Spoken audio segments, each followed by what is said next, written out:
Present. Mrs. Faye Robinson, Present. Mr. Smith, Here. Mrs. Sermon, Here. Dr. Wingate, Here. Superintendent Dr. Robertson. Here. Great. Do I have a motion to approve the agenda? So moved. Second. Second. All right, I have a motion from Mr. Perez, a second from Mr. Keene. We do have some amendments to tonight's agenda. Under the consent agenda, item 7D, bids and contracts, item IJ amended for the Stand for Children Leadership Center contract. We're removing section 9, disclaimer of warranties and liability, hold harmless, which states, each party hereto agrees to be responsible and assume liability for its own wrongful or negligent acts or omissions of those of its officers, agents, or employee to full extent required by law. Further, in no event will the liability of Stand and its affiliates individually or combined exceed the amounts paid by district to Stand pursuant to this agreement. Section 10 becomes section 9. Lord, did you write that? Okay. GPT. We also have the addition under item E, board policies, second and final read. Item G, board policy 5.608, tutoring for pay, amended. Please see your attachment, which is in the documents that you have on your desk. Okay. And let's see. Am I reading the rest of the first policies? No, I didn't think You so. don't have to read it, just As noted. Okay, noted. and there are a number of other first read board policies on your document. So, okay. Yeah, we'll call for the vote. Mrs. Black, Yes. Mr. Connor, Yes. Mr. Groan, Yes. Mrs. Jones, Yes. Mr. King, Yes. Mr. Perez, Yes. Mrs. Faye Robinson, Yes. Mr. Smith, Yes. Mrs. Sermon, Yes. Dr. Wingate, Yes. Chairwoman Robinson. Yes. All right, we'll move to our exemplars of excellence. Dr. Robertson, or, sorry about that. We missed the pledge. No, we missed the. Oh, I'm Dr. so Pledge. sorry. The most important item on the agenda.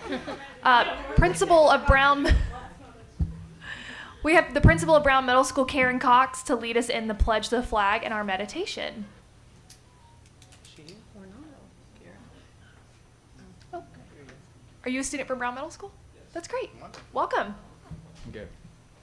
This is on? Yes. Okay. Everyone, please stand for the Pledge of Allegiance.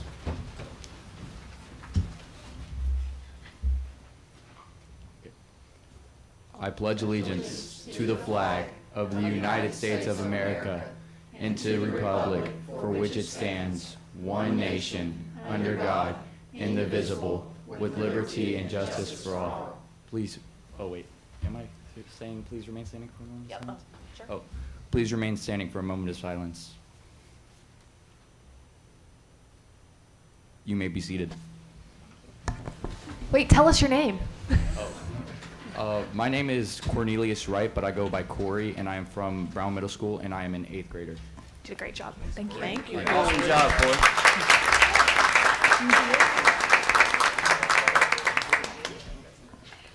And is Principal Cox here, or she? Gotcha. Oh, bummer. Okay. Well, you did a great job, You Corey. did a great job carrying the show. Come forward. Okay. Well, that really was. Well, if she walks in, we'll let her come and say a few words. So, okay. Well, then we will go ahead and move on to our exemplars of excellence. And you ready? Yep. There you are. Couldn't find you. Thank you for your patience. I guess I'm so excited to introduce this recognition. I got a little ahead of myself. Chairwoman Robinson and Superintendent, it's really an honor to stand before you to get to do this in recognition of our librarians across the county. I don't know if you know this, but April is the month we set aside to recognize and honor our school librarians across the county. And even being a student in Hamilton County, but then a teacher and an administrator, and now getting to work at this level, the libraries are really like the hub and the heartbeat of so many of our schools. And so it's a privilege to get to recognize several librarians tonight, but I also have with me Sean Curlmeyer Lee from Read 20 here in the city of Chattanooga. This is our first year to really do a special recognition of a school librarian, and so I have to say before I turn this over to Sean, the best thing about standing here and recognizing Laura Dowd is I can't tell you how many times I've actually been in her library in the space that she's created for children, and it is an absolute joy to get to go to class in her classroom. There's never a time that I've been there where there's not a unique thing like an invention or a puzzle or blocks or books that she draws kids into the space where she's really welcoming them into learning, and you can't wait to get there and you don't want to leave. So it's an honor tonight to recognize all librarians, but especially to give this time to one of our outstanding librarians from Hamilton County. Thank you. I'm Sean Perlmeyer Lee from Read 20. I'm the Chief Reading Officer, and we've been around in Hamilton County for about almost 18 years and done a number of things, and lots of the work we do is not in schools, it's with preschoolers. But a huge piece of what we do is in the schools, primarily elementary, but I have to say we have some middle and high schools participating this year in what we call our Probasco Readers program. The Probasco Readers is getting kids to read outside of school time every day for 20 minutes, so they accumulate at least 100 minutes a week, and they do it for the whole school year. But anyway, besides that, and the librarians are they're our point person in the schools to make that work happen, and they do phenomenal things. So we decided, actually, I recognized after going to a few celebrations of Teacher of the Year that librarians were never on the docket. And I thought that was a shame because we value them so highly. So we put together a luncheon, and you were invited. Some of you got to come. And we, Dr. Robertson, thank you very much. He came and spoke, and Mayor Womp spoke, and we got to present or explain that we had 8 people librarians who do a phenomenal job. Their principals thought so and recommended them. Our board, we have a board member here, Edna Varner is here, and there she is. But our board came together and did the voting. So I was just thrilled to death with the people who were recommended by their principals. And Laura is the Librarian of the Year. But before I give her award again, I want to tell you the other ones that were also recommended. Kim Lane from Wolf Deaver Creek, Lindsay Prater from Soddy Daisy Elementary. If they're here, they can stand. That's a good idea. Hold it, there's Larry. 2. There's a Daisy Elementary and a Soddy Elementary. Which one? What did I say? You said Soddy Daisy Elementary. I always put them together. It's Soddy Elementary. Okay, all right. Thank you. Okay. Anyway, Carrie Vinson from North Hamilton County Elementary, Jennifer Purcell from Appleton, Laura Dowd from Nolan, Charles Rayburn from East Ridge High School, Nicole Galetta from Big Ridge Elementary, and Jennifer Fields from CSLA. So we have other librarians here, so if any librarians here, please stand or wave if you're standing. There they are. And now I'd like to give the award again and let you see this award for Laura Dowd. Where'd you put it? Oh, I didn't realize.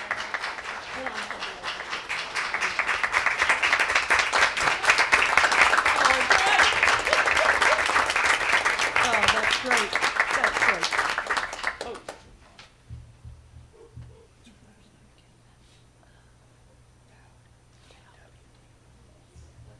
We also celebrated with a quick video, thanks to Signal Centers, who produced it for us. And I'd like to show you the video, which shares a little bit about the understanding of what librarians do for us and what they mean to us. Thank you.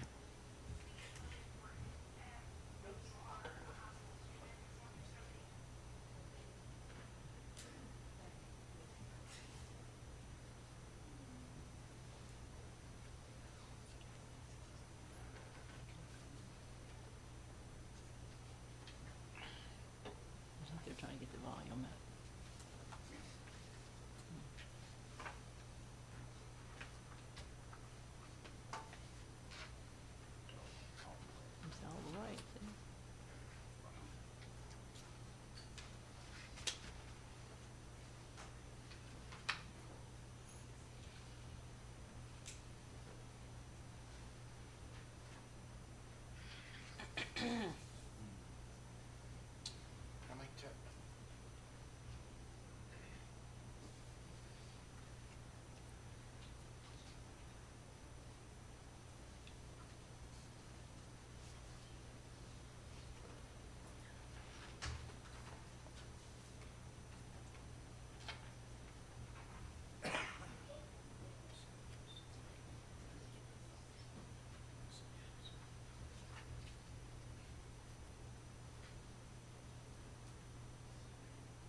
hate to do this because of technical difficulties. And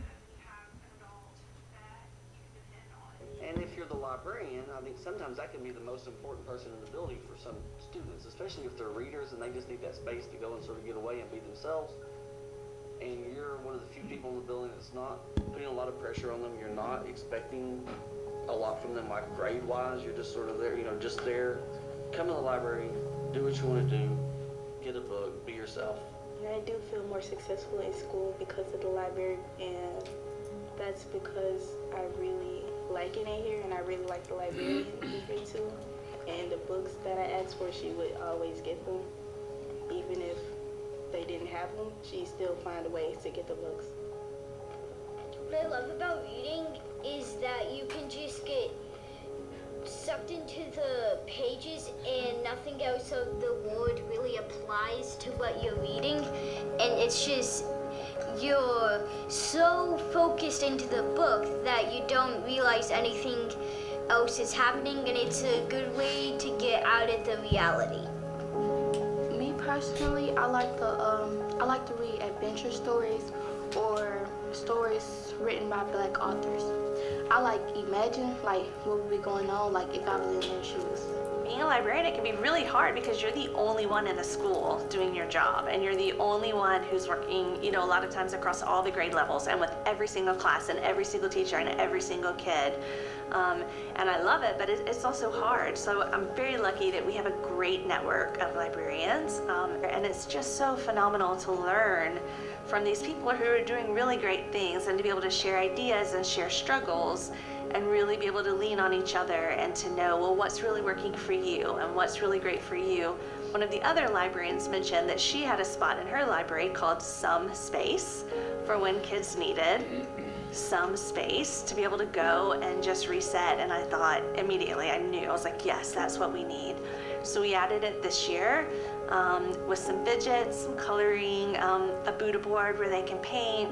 But really, it's just a safe spot that when they are so mad or crying or, it's usually mad, but also just really crying or really upset, and they just need a minute to be able to come and reset, they can, and they know it's a safe space. So this space is really special to me because it's these things the librarian brought for us just to help us cool down. So we got a poppet, some fidget cubes, coloring books, and a paint. And you paint with water, and it shows up as a black color.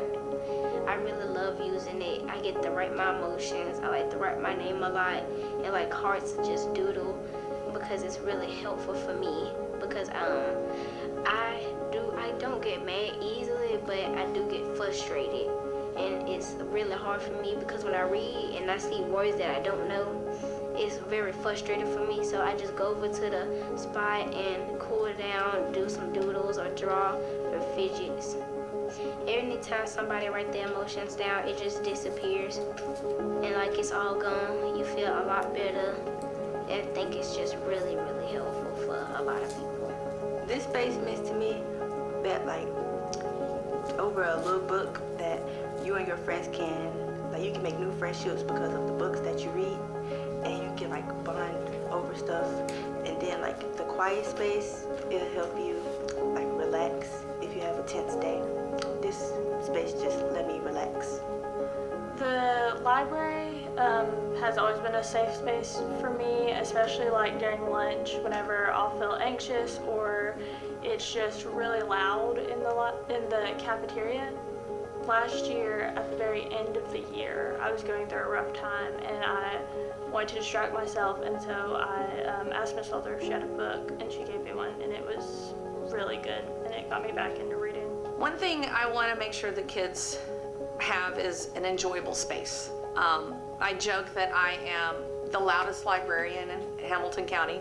I don't know that that's true, but I am not one for quiet spaces. I'm not a quiet person myself, and I want libraries to be enjoyable. And my job is to find things that, what are you interested in? What are some books you could just look through and enjoy, and then it might get more interested in trying to read, or books that are more appropriate for your level. So helping kids match with books is everyone's goal and the one that lights up our day when we can do that. You know, there's magic that happens when you get the right book to the right kid at the right time. And like as a librarian, that's what you live for, right? When that can happen. So I had one student who came in really upset one morning, and she knows this is a safe space. She knows I love her. And so she could tell me that the other kids had been picking on her about her weight and had been really just awful to her. And she struggles with it anyway. And usually it doesn't get to her, but it really did this time. So I let her talk about it.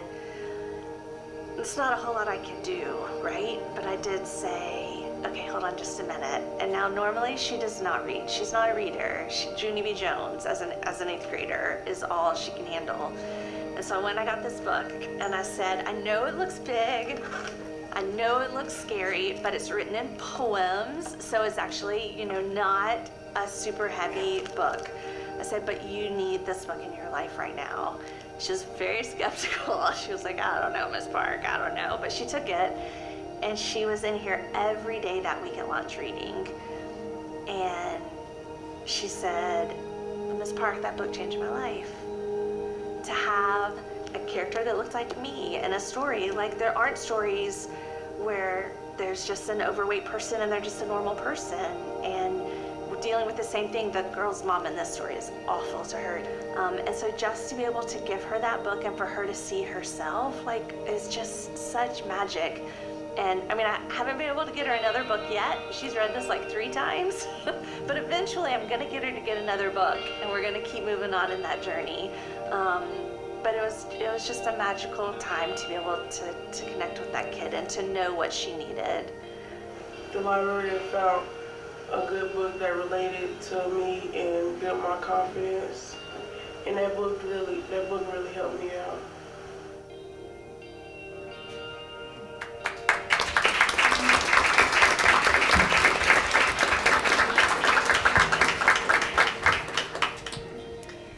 Thank you so much to the librarians that work in our district. We're so grateful for you.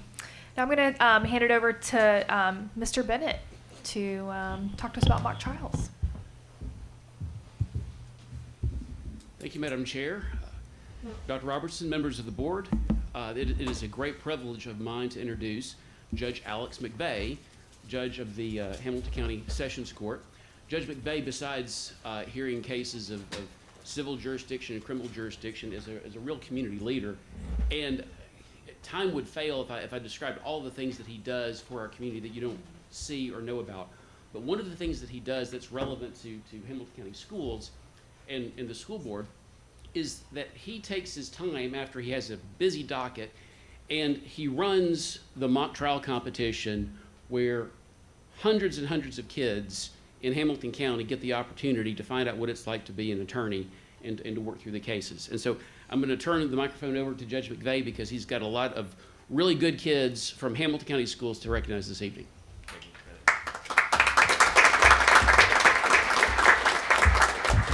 Thank you all for allowing us to be here, and to our high school students that are here. I know quite a few of you are here and others could not make it from your schools, so I'm going to recognize their teachers and attorney coaches here in a moment, but just a little bit about the competition so that you guys and everyone here is aware. We've been around for decades, but we actually host the largest local high school mock trial competition in the state.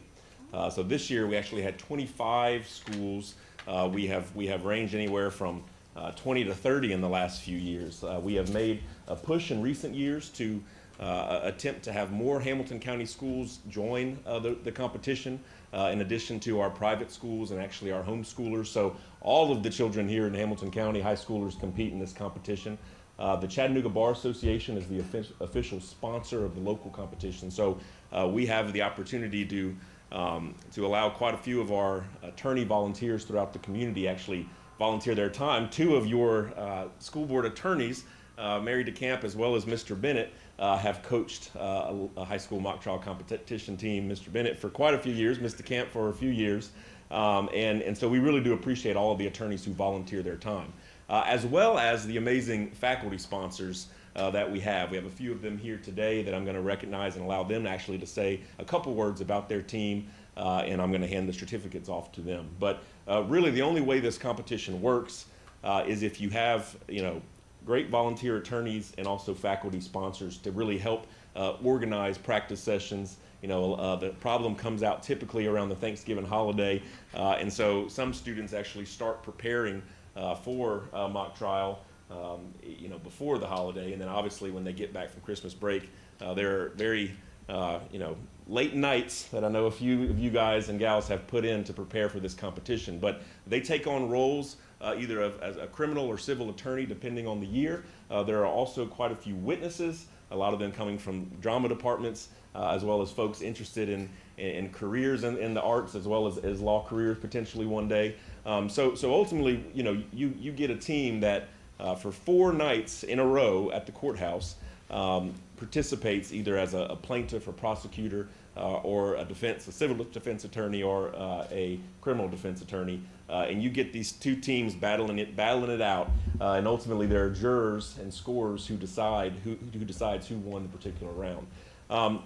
Hamilton County, because we have such a large competition, we get to send 2 teams, or sometimes 3, as we did last year, to the state finals. And we actually, in addition to recognizing here tonight 2 of our finalists here, one of those teams actually made it all the way to the state finals, and actually came up 1 ballot short, probably not supposed to say that, but a 6-5 juror split. They were 1 ballot short from advancing to the national finals held in Arkansas. So some amazing students here in Hamilton County Schools, as well as our local private schools and home schools. So it really is my honor to play a small part in just organizing the local competition. I want to first recognize 2 teams.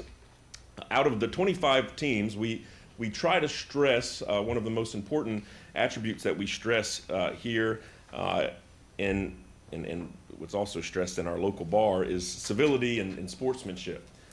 Chattanooga, I think, prides itself, particularly when you look at some other jurisdictions even around us in our legal community, of having a very civil bar. The attorneys practice in such a way that that really a lot of folks, and particularly judges, are proud of being a part of the local bar here. And so we really stress that.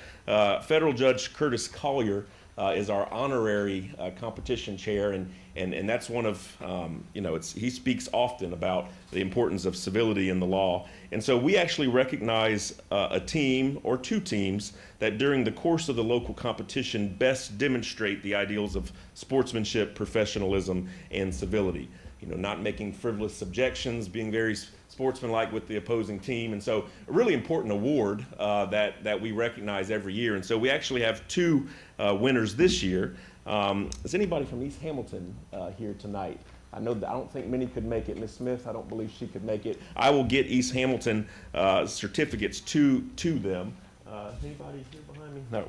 All right, so East Hamilton was one of our winners, and they really, Julie Smith a teacher there, has put in many years of recruiting folks to be interested in mock trial, and she has done an amazing job there, as well as Andres Lozano and Kathy Alshouse, the attorney sponsors. As far as our second winner, I'm going to recognize, as I mentioned earlier, Mr. Bennett, who is the attorney coach, but also Ms. Kelly Davis, a gifted teacher at CSAS, has been the coach of this school for quite a few years, and I would like to recognize Ms. Davis to say a few words about CSAS. Okay. Thank you. I didn't know I was going to have to talk until I got here. As a gifted teacher, I sponsor what feels like 1 million academic extracurriculars, and mock trial is by far my favorite. I think it's the perfect blend of challenging and fun, so thank you so much to TVA for keeping that going. Also, thanks to Mr. Bennett, the greatest lawyer coach ever, and all of the rest of the credit goes to my kids. They're awesome. I have Ruby Phillips, Caleb Fields, and Vicky Song here. They put in so much time in the evenings, on the weekends, to be prepared. And I really want to recognize Vicky. She is the heart and soul of my team. She's a senior who's graduating this year. She makes the most beautiful Google documents I have ever seen, and she has earned a well-deserved full ride to University of Chicago to be a lawyer someday.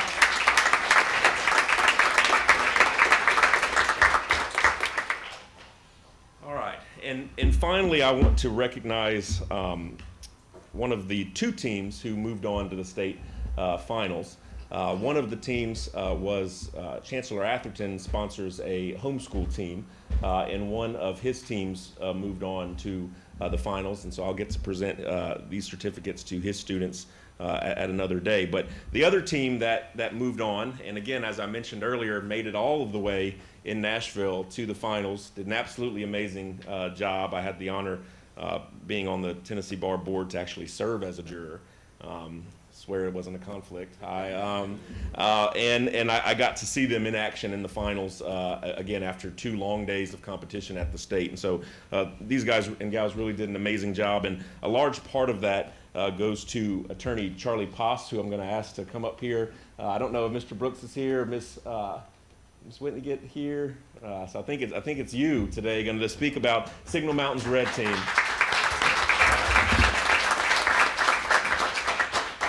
Thank you. I appreciate you guys having us come here and recognizing us. I've got, I think, almost all of our team back there, and I do want to name them for you so that you can know who they are. So come on up, guys. I had 8 seniors on my team. All but one of them has done mock trials since they were freshmen, and one of them started last year. And then I had 4 underclass people. Just turn that way so they can see you.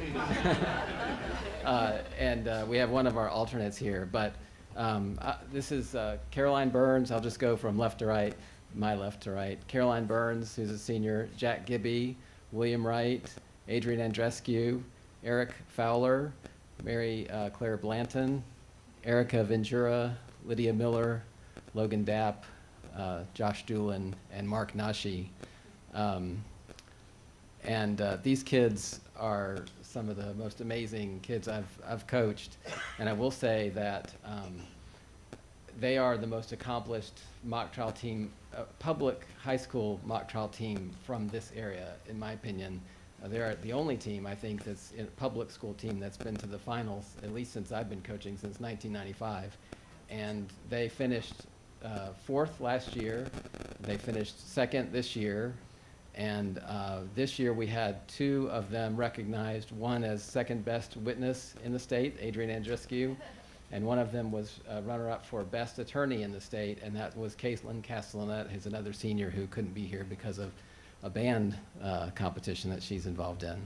So these are really incredible kids, and I'm glad you got to see them and meet them and recognize them. So thank you.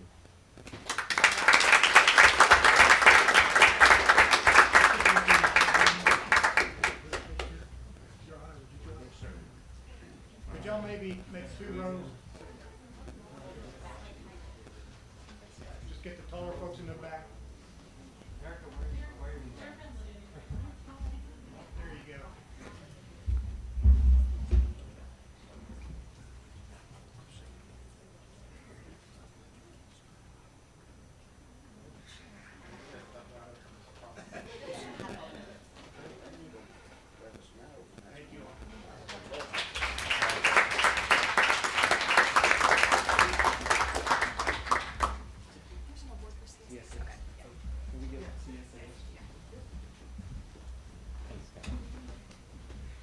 Madam Chair, as you come forward, I think it is important to note that Signal Mountain did lose 1 round to CSAS.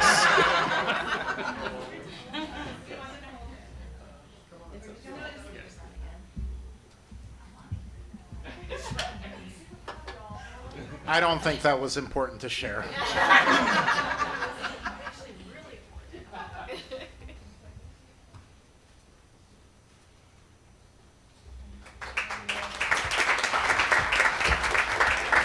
Just lastly, if any of you know any teachers or students that are interested in participating, the Chattanooga Bar Association will recruit and provide a free attorney coach that will work with a faculty sponsor who obviously is very important to these efforts. So please reach out to me if you have a school that, and even if Signal Mountain, I'll recognize them, that Howard High has not been able to field a complete team the last couple years. So Signal Mountain has graciously allowed a couple of Howard High School students to work with a combined team. And so we're allowed under the competition rules, if you have a certain number of students from multiple teams to schools, to join them up for one team. And so again, if you have anybody that's interested, please send them my way. Thank you. Curious, what is it? Just high school, or is this middle school? It is just high school. Great. Yeah. Thank you so much. Can I- Congratulations. I just wanted to say also thank you. Like, mock trial Model United Nations is near and dear to my heart. It's what made me love all the legislative part of my job here on the board. And knowing that Judge McVeigh is a part of that is actually why I asked him to swear me into this board. So I just wanted to note that and say thank you very much for all you do. Thank you. Okay, Dr. Robertson's going to recognize scope participants. Thank you, Chairwoman Robinson. So on March 7th, we had a group of our high school students go to the Tennessee School Board Association Student Congress on Policy and Education Conference. It's an opportunity for our kids to get together with other students across the state to really dive into board policies and other legislative items and debate stances and things like that. We actually had Jackson Thurman, who I don't think is here, was selected as the lead debater to present the policies crafted by our Hamilton County School students. But they spend a lot of time on this, take a full day to go to Nashville to take part in it. And it's a really good opportunity for us to allow our students to really represent our county, and did a tremendous job this year. I think we have 4 students here. If you guys want to go ahead and come up, I may need some help. So, Olivia Harvest, Jada Jackson, Manashri, how do you say your last name? Your last name? Navanitha Christian, Ava Schweigert. Ava Schweigert. So these students obviously represented our county and did a tremendous job, and we're very thankful for the time that they took and the way that they represented Hamilton County schools. Thank you guys very much.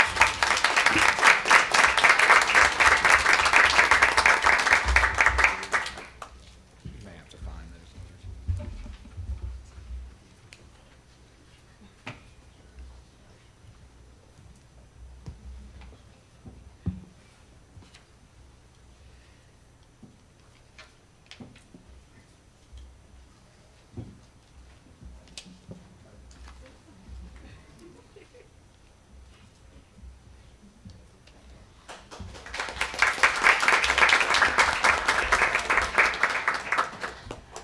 Congratulations.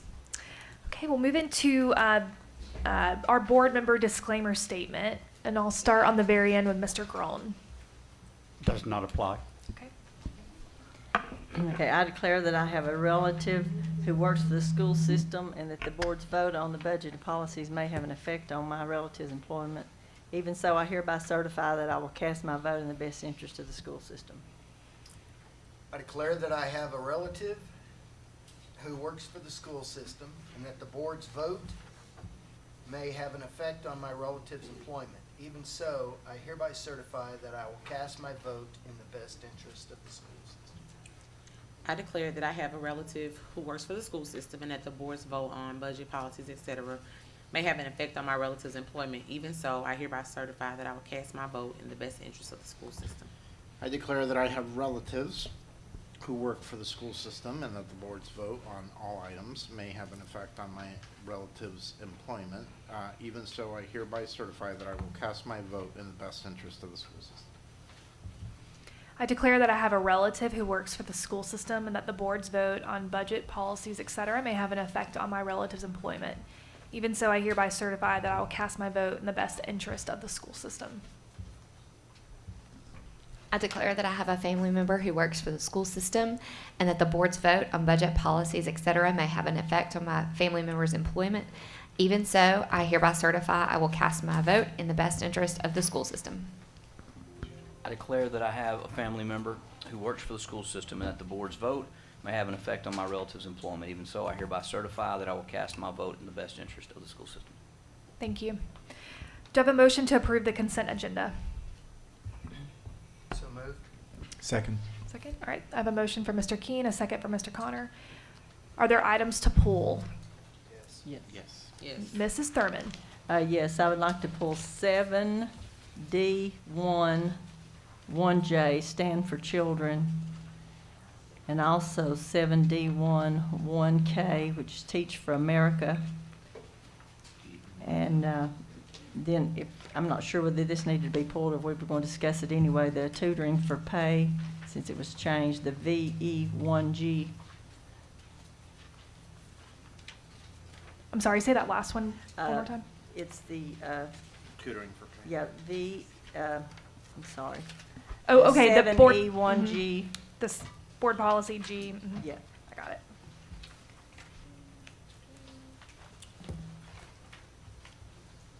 Okay, Mr. Groen, Yes. which items? Under 8B, item P, which is board policy 6.311. I know it's first read. That's on the administrative. Yeah. Yeah. That's not on Sorry, the it's not on the consent consent agenda. I'm sorry. It's okay. Do you have anything else on the consent agenda? Or do you have anything else? Just want to make sure. Let me see real quick. Okay. While you're looking, I'm going to go on to or Mrs. Jones, and then we'll come back to you, Mr. Groen. I want to pull 7D1IF, the East Hamilton Track and Field bid. 7D.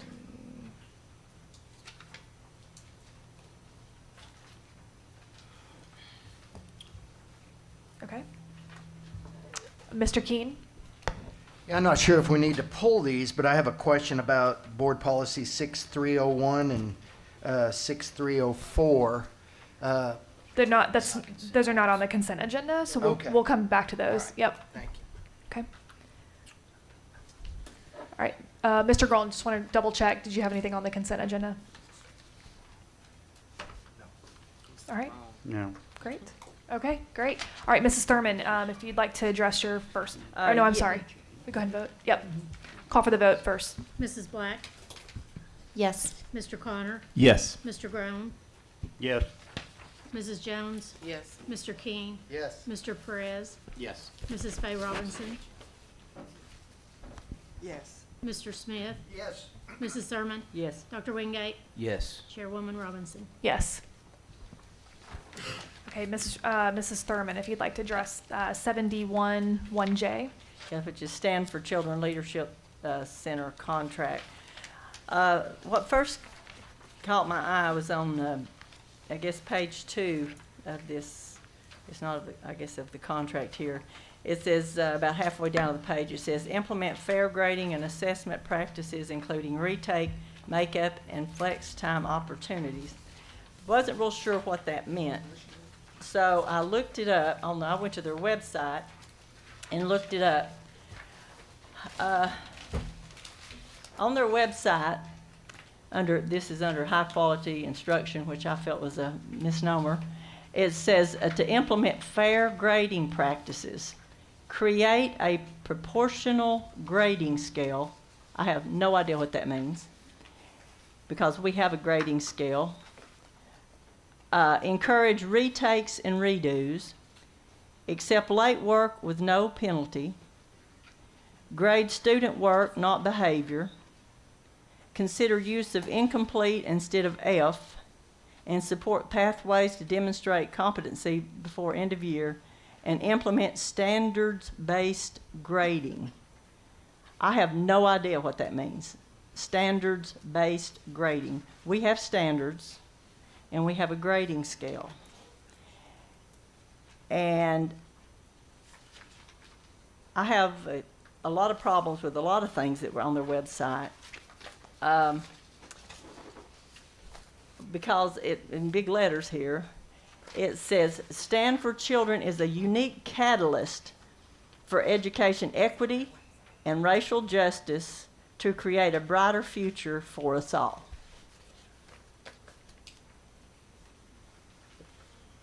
What can this possibly have to do with helping ninth graders succeed? If we are, I think somebody said we're cheapening our product, which is exactly what this is doing. We're dumbing things down. We are making it easier for them to fail. This, to me, is this is an insult, actually, of low expectations. I did contact one of the schools in my district whose name was on this list that they were using this, and she said, absolutely not, they would not be using this. So I just wonder if the schools that go with this realize that this is on their website. I mean, why do we want to make it just to get them out of the 9th grade, and then what? We prop them up and get them through the 9th grade, and I mean, does anybody else have a problem with this as I do? I'm happy to answer some questions. Do you want me to? Yes, I would love an answer. So I'll step back and then I'll step forward. So the purpose of this work is to provide freshman success. We know if a child gets through the 9th grade year, in their 9th grade year, they are likely to graduate. Even if you give it to them. Well, I'll get to that. I'll get to that portion. But there's a lot of evidence out there that talks about the services 9th graders need in that transition to high school that gets them to 10th grade that they sustain. You've been on this board a really long time, and this county has done some really amazing work around grad rate, and you've watched it climb little by little. We're at a place where we want to continue to double down on our commitment that all children, and so how do we continue to create these networks of supports around them? So one of the things you're specifically asking is standards-based grading, and I'll try to make it really simple. In standards-based grading, what it essentially says is when the child masters the standard is mastered. So it's not necessarily, I think math is the easiest thing to think about. Math is very linear, right? In Algebra 1, you first learn how to solve one variable equations and then two, right? So a child might not understand how to solve single variable equations at week 6 of the school year, but they do at week 12, right? And so standards-based grading says, hey, what we really care about is that the child learn that standard. They don't have to learn it necessarily while it's being taught because they've struggled, but we're going to continue to support, reinforce, reteach, so that at any point that they master that standard, we're going to count that standard as mastered. But Ms. Thurman, on the opposite, if their standard is not mastered, we don't just throw it aside. What we are saying is that our commitment is that you master the standard, and we feel responsible to help you get there, and we're going to try our very best for as long as we can to do that. Can I add on to that? Standards-based grading isn't new. The STEM school has been using standards-based grading since inception, and I would argue that probably has a more rigorous course of study than what some of our other schools have. And so standards-based grading certainly does not lower expectations. If anything, it creates an expectation that kids aren't playing school. And what I mean by playing school is you can often pass a course simply by knowing, I just need to turn in my homework, I just need to cooperate in class, do these things without actually mastering the standard. And so I would argue standards-based grading is actually setting a higher expectation for kids. Well, that's not what this says. Except late work with no penalty, that's not making anybody live up to any kind of standard. Encourage retakes and redos, okay. But anyway, and to have, what this has to do with getting 9th graders to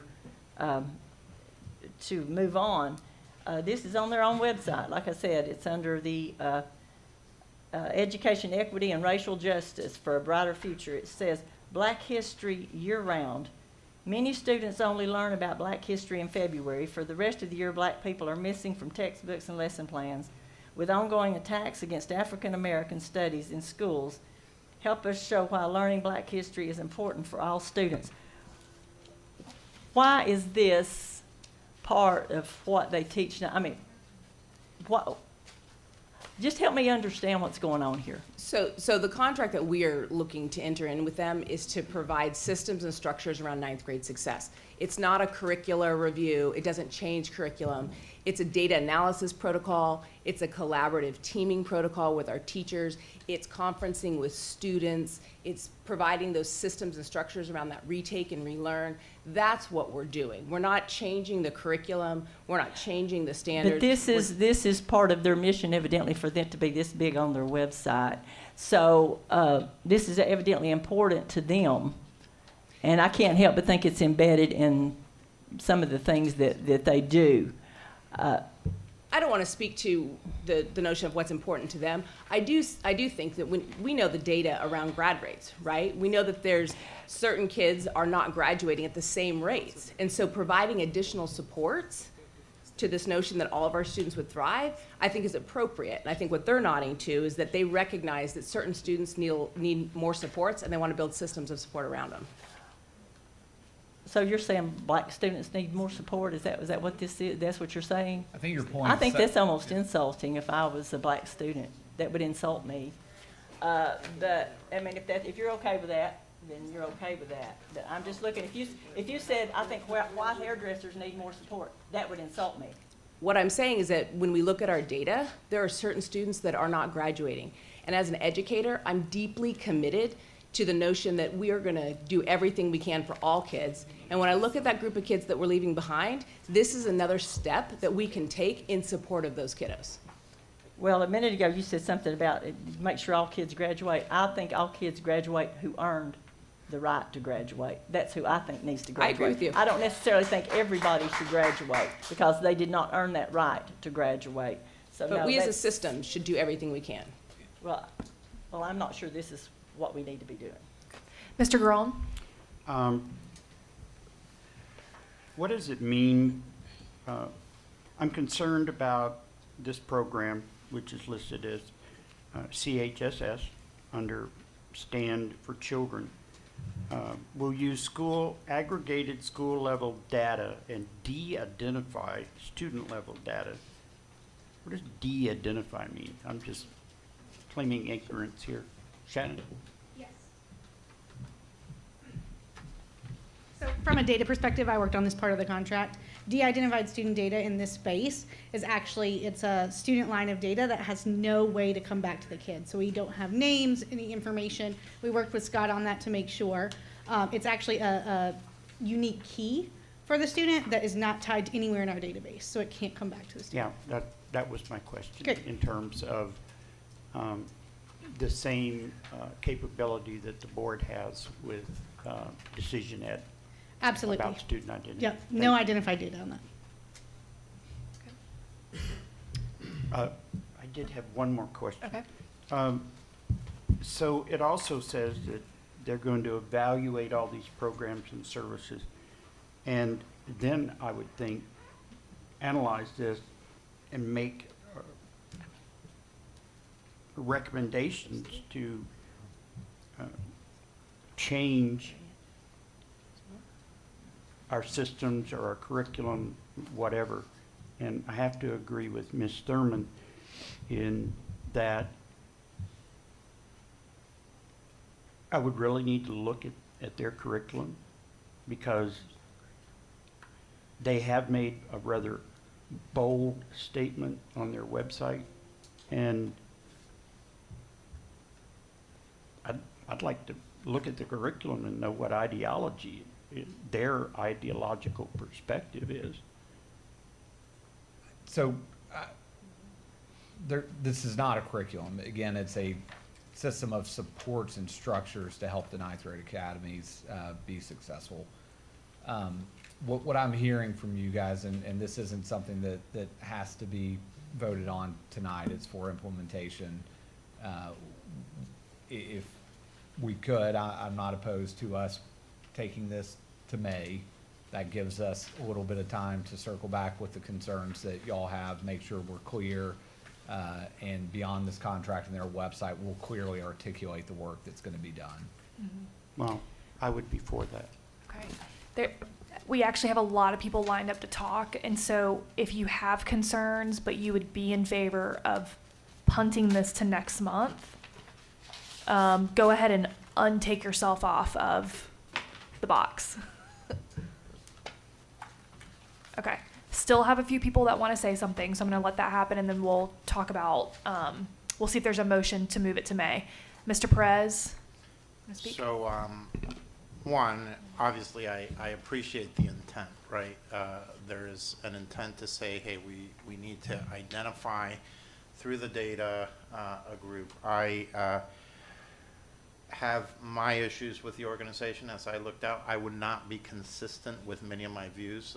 It's an organization that has in their website publicly spoken about their electoral work, including boasting of putting people in office.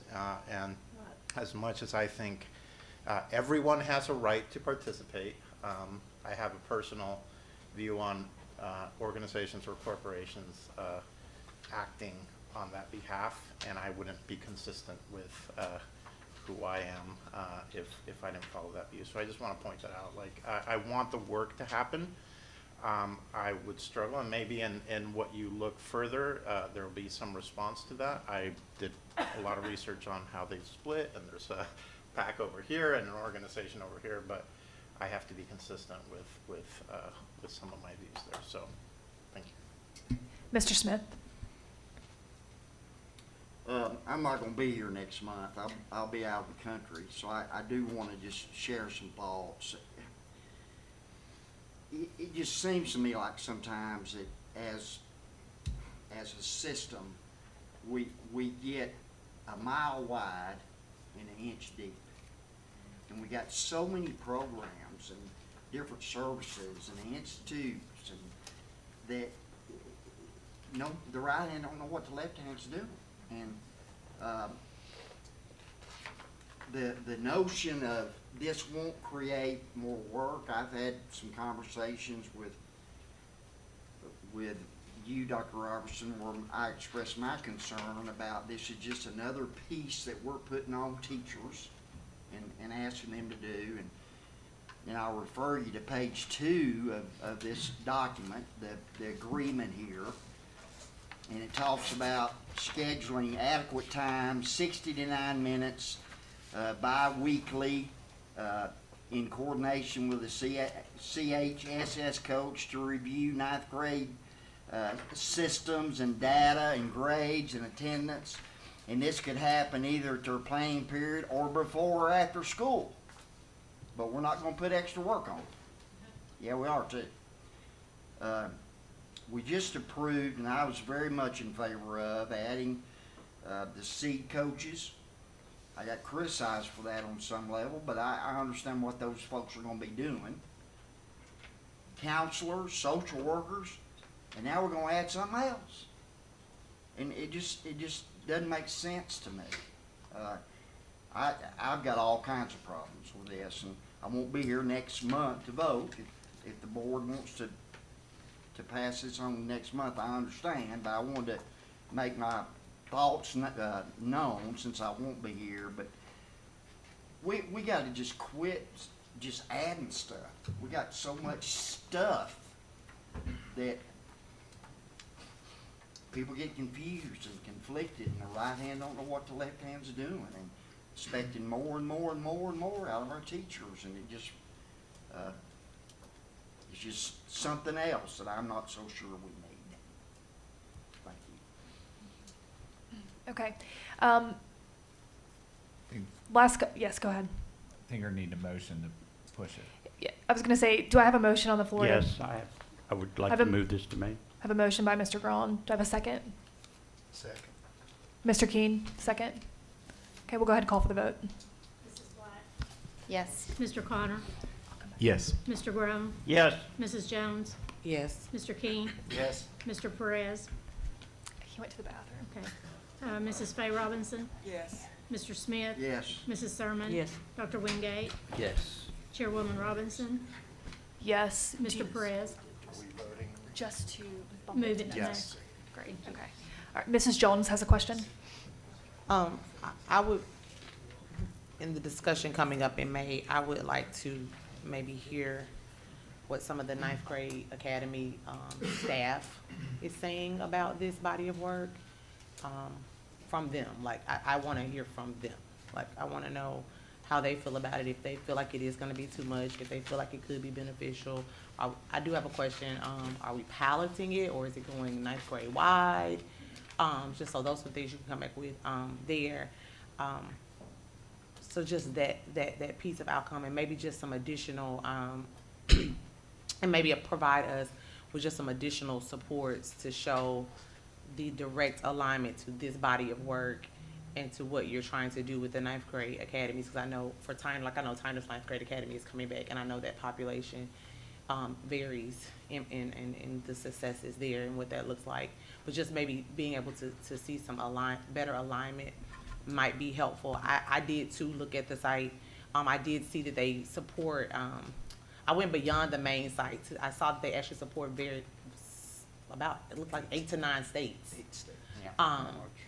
And so that in each state they're doing a different body of work. I mean, same but different body of work that's applicable to that population and the need in that area. So I do think that I would like to offer to the community and as well as to the board, if they didn't look, to go out and actually look at the site and see. I understand, I mean, I can see everybody's viewpoint, but I think it'd be wise for us to educate ourselves and the public to educate themselves on what it actually is before.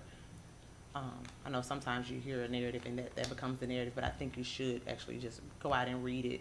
I do have some questions and some concerns, but I would like to know more about the impact that it would make on the actual educators that would have to do this body of work. Mrs. Black? My question is just like, is part of the money that we would be paying going towards staff for their extra time?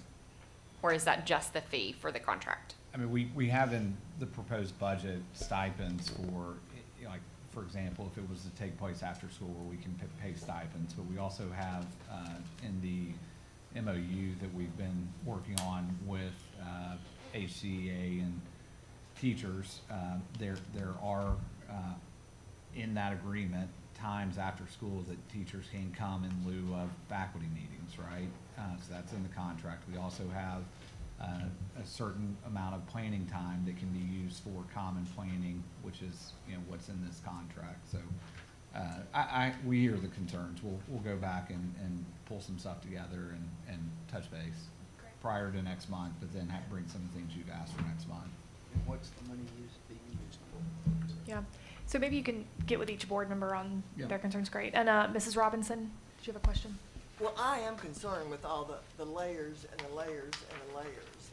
And the teachers and the parents tell me we have the time for all the surveys takes so much precious time out of academics. So, but yet I don't want to not help the children, but I am terribly concerned about the constant layers that we have. And the teachers are saying, I don't see the new and improved in whether it be social emotional learning or restorative justice. I do not see it. And so we just really have got to, we have a huge responsibility to the community.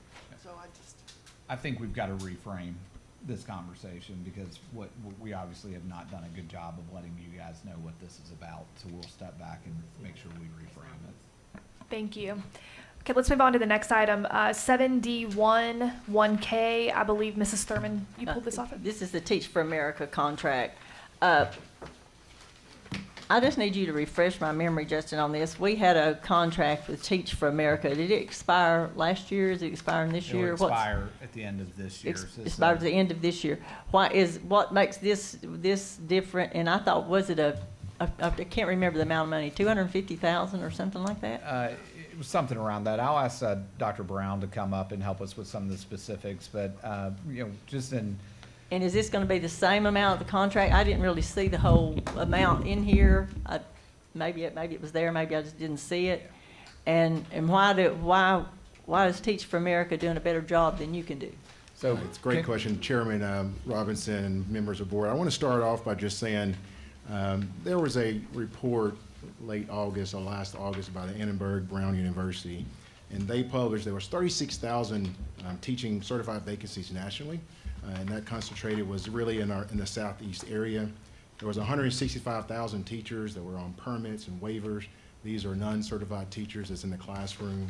This past year, we have approximately 175 teachers that's on permits and waivers. But I do want to, before I move on and answer your question, acknowledge the hard work of the talent office and the hiring managers, our principals. School year 22 and 23, we started the school year off at 97% fill rate. And ultimately, when we think about great teachers, we think about moving on to our further commitment, every employee value, but that just cause. All children thrive and experience the future without limits. I fully understand in order for students to thrive, we've got to have great teachers, right? We've got to have great teachers of day one of school. If we compare last year to this year, we have posted 712 jobs last year. This year we've posted 1,237 jobs. A lot of that is because we're trying to invest in our schools, et cetera. This time last year we were at a 71% fill rate in August the 20th. I will say that we are on the mark. We're at a 75% fill rate for school year 23-24. Although that number sounds great, we still have 310 vacancies, right? And so this time last year we had 204 vacancies. If I look at a 3-year track for the last 3 years, I'm estimating we're going to have additionally about 80 more resignations from this point on to the end of July. So we're looking at over 375 positions that we need to fill. We clearly and desperately want to be at a 100% fill rate for our students.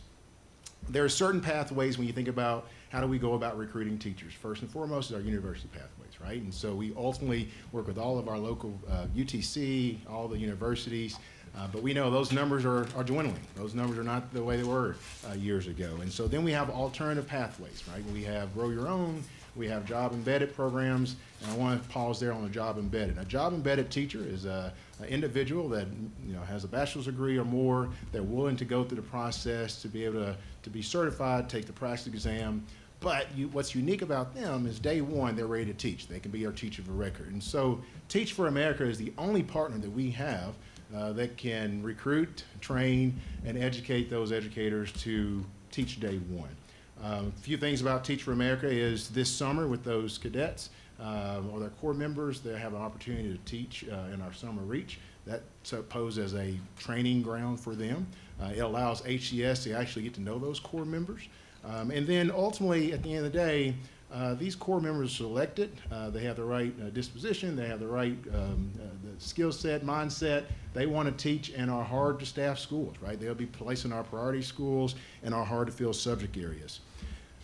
When I think about those numbers, right, and you think about the contract, right now we have 12 cadets that's confirmed for if this board approves the contract for school year 23-24. Across our district, we currently have 8 history positions. When I think about history, that's 6 through 12. There's 4 core members ready to go. They want to be hired for school year 23-24. We currently have 13 high school math positions right now in the district that's open for 23-24. We Teach for America currently have 2 cadets that's ready to come to Hamilton County Schools to fill those needs. ELA, we have 8 positions open across the district for 23-24. There's 1 confirmed cadet ready to take that spot. ENL, we currently have 24 open positions that we need to fill for the school year 23-24. Currently, there's 2 cadets ready to fill those that role. And then finally, we have 2 foreign languages or 3 foreign language positions that's open for 23-24. There's 2 cadets ready to come serve the students here in Hamilton County. I say that the contract really goes up to 20 cadets per year. There is a ratio there where it's $6,500 if it's one of those hard-to-fill staff members, $6,000 if it's not. We're hopeful we'll get up to 17 cadets, but I will say that's money well spent when we can say that, at the start of school, our students have a quality teacher in front of them. And what makes this unique is not only, we're doing all we can to recruit, but again, our recruitment comes for a teacher that's come to us prepared in the sense of they've got their 4-year degree, they've taken the practices, they have their state certification. But what Teach for America is going to do for us is not only are they recruiting, right? They're recruiting the right folks because we don't want to put anyone in the classroom. We want to put the right people in the classroom. And then also they have the partnerships to make sure these cadets can go through the job embedded program to be teaching day one. So I will end with that. This is an important partnership in order to fill those 300 and plus vacancies for next school year. Thank you. Mr. Perez. So we spoke about this contract. A couple things that stood out to me from our conversation is one, the difference from the previous one being that we are paying for success, right? So we're Yes, sir. only gonna pay for successful placements and each year according to continuation. Am I correct about that? You're correct about that. We're paying per candidate or per core member. Yeah. And then again, So it's everyone's not a got flat fee, it will depend on that. The second thing that stood out to me from our conversation was the role of Teach for America in that. So again, they're not just placing people, they are bringing coaching immediately alongside of the people they place. So basically, in addition to our coaching, those cadets are going to have additional coaching. 100%. And if you, like I said, that $6,000 or $6,500, it goes back to the recruiting, the development, and of course, we have our internal coaches, but this is another layer. Because what we know are these are folks that there's a second career for them, right? They didn't go to school to teach, so we need to make sure we prepare them. And it's a 2-year commitment, but I will say that we want, we work with TFA to make sure they're recruiting the right folks and recruiting them to Chattanooga. We want them to stay longer than 2 years, right? And I would say that this current cohort, cohort 23-24, there's going to be 83% of those second-year cadets this year, which they could leave, but 83% is going to come on for the 3rd year. That's great because all these cadets are their employees. That's what we want. And so I push TFA because say, hey, let's recruit the right people. We need more than 2 years. We'll take it, but we want them to enjoy their surrounding. We want them to enjoy Chattanooga, and so they can remain employees here at Hamilton County Schools for many years to come. And I've said this before, but recruiting is only going to get harder. And I think, from my perspective, we're going to need partnerships, whether it's Project Inspire, Teach for America, Grow Your Own, 20 million partnerships we'll need to get the best teachers we can, so. Great. Are there any other questions or comments on this contract? I've got Mr. one. Wingate. Dr. Wingate. When did we first enter? Was it 2 years ago? Zach, do you remember? When did we first do this? Was it been longer than that? 4. You've been here a long time. I've had so much fun. 4 years, that's right. Had so much fun. Time's gotten away from me. It's amazing. I was very concerned when we were considering that. My concerns back then were kind of what they are now. I mean, as an educator, I respect the traditional pathway into the profession, right? But I also know the challenges involved in recruiting. I have, obviously, in my household, my wife is involved in that, trying to recruit prospective educators also, and so it's just a challenge, and it's not unique to our area. My biggest concern at the time, though, was, when Teach for America came to our area,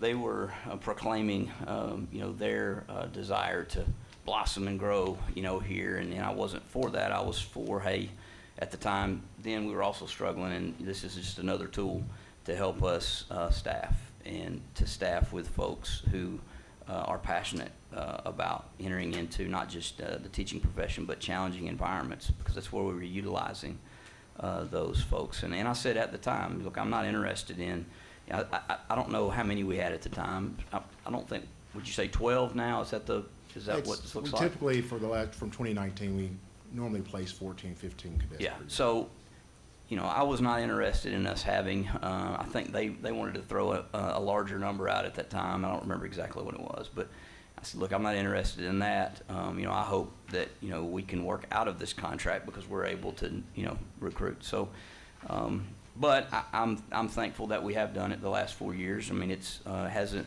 filled a large portion of vacancies, but again, from my perspective, you're counting on that dozen or a little more candidates that, again, they have a strong desire to not only teach, but they want to teach in challenging environments too. And so I'm okay with it. I'm still not for Teach for America turning into a partner that we can't live without, but I am for what they've done so far. I've been pleased with it. So.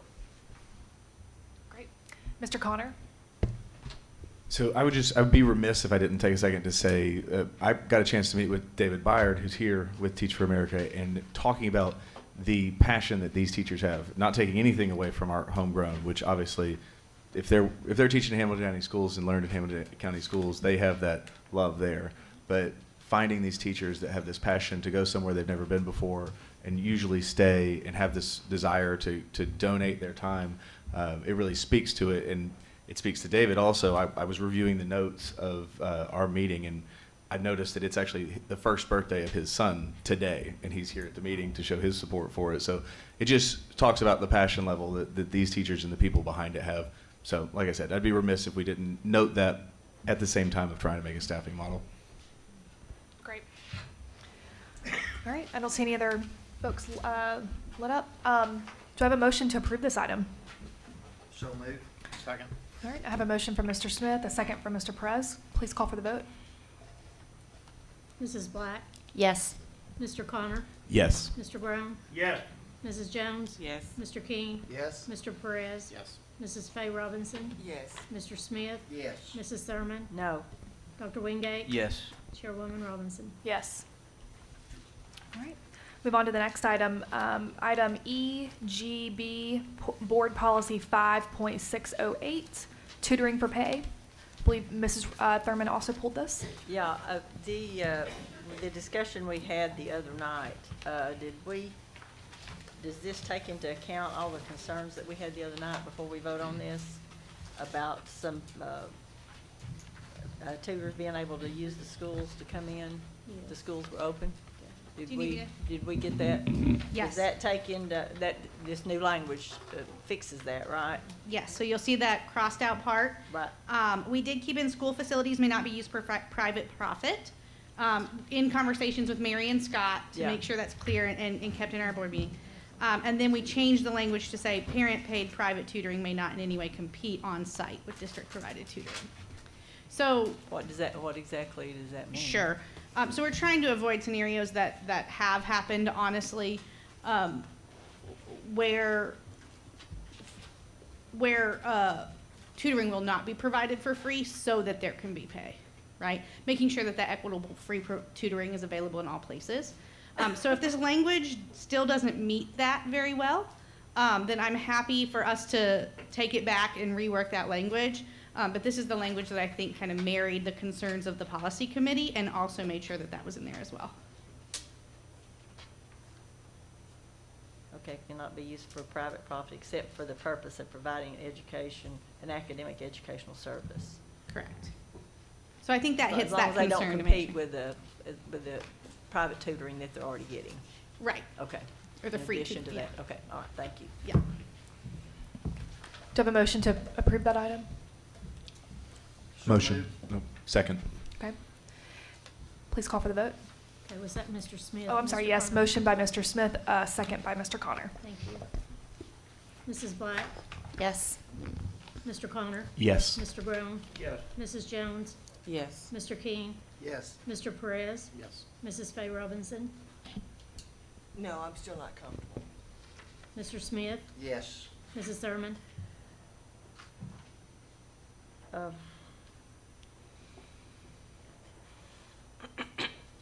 Like I say, I'm still not, I'm gonna vote yes on this, but if I have any more concerns, we can always revisit it. Okay, yes. Dr. Wingate? Yes. Chairwoman Robinson? Yes. Okay, last item pulled, 7D1, 1F. Mrs. Jones? So I'm only pulling this because I want to make sure I have clarity on this. The new track and field for East Hamilton, is it gonna have everything, bleachers, lights? Is everything gonna be there, Justin? Is everything gonna be there?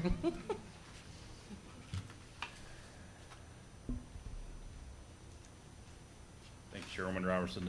It'll be the full track package similar to Howard. So you've got an existing football field there with bleachers and lights.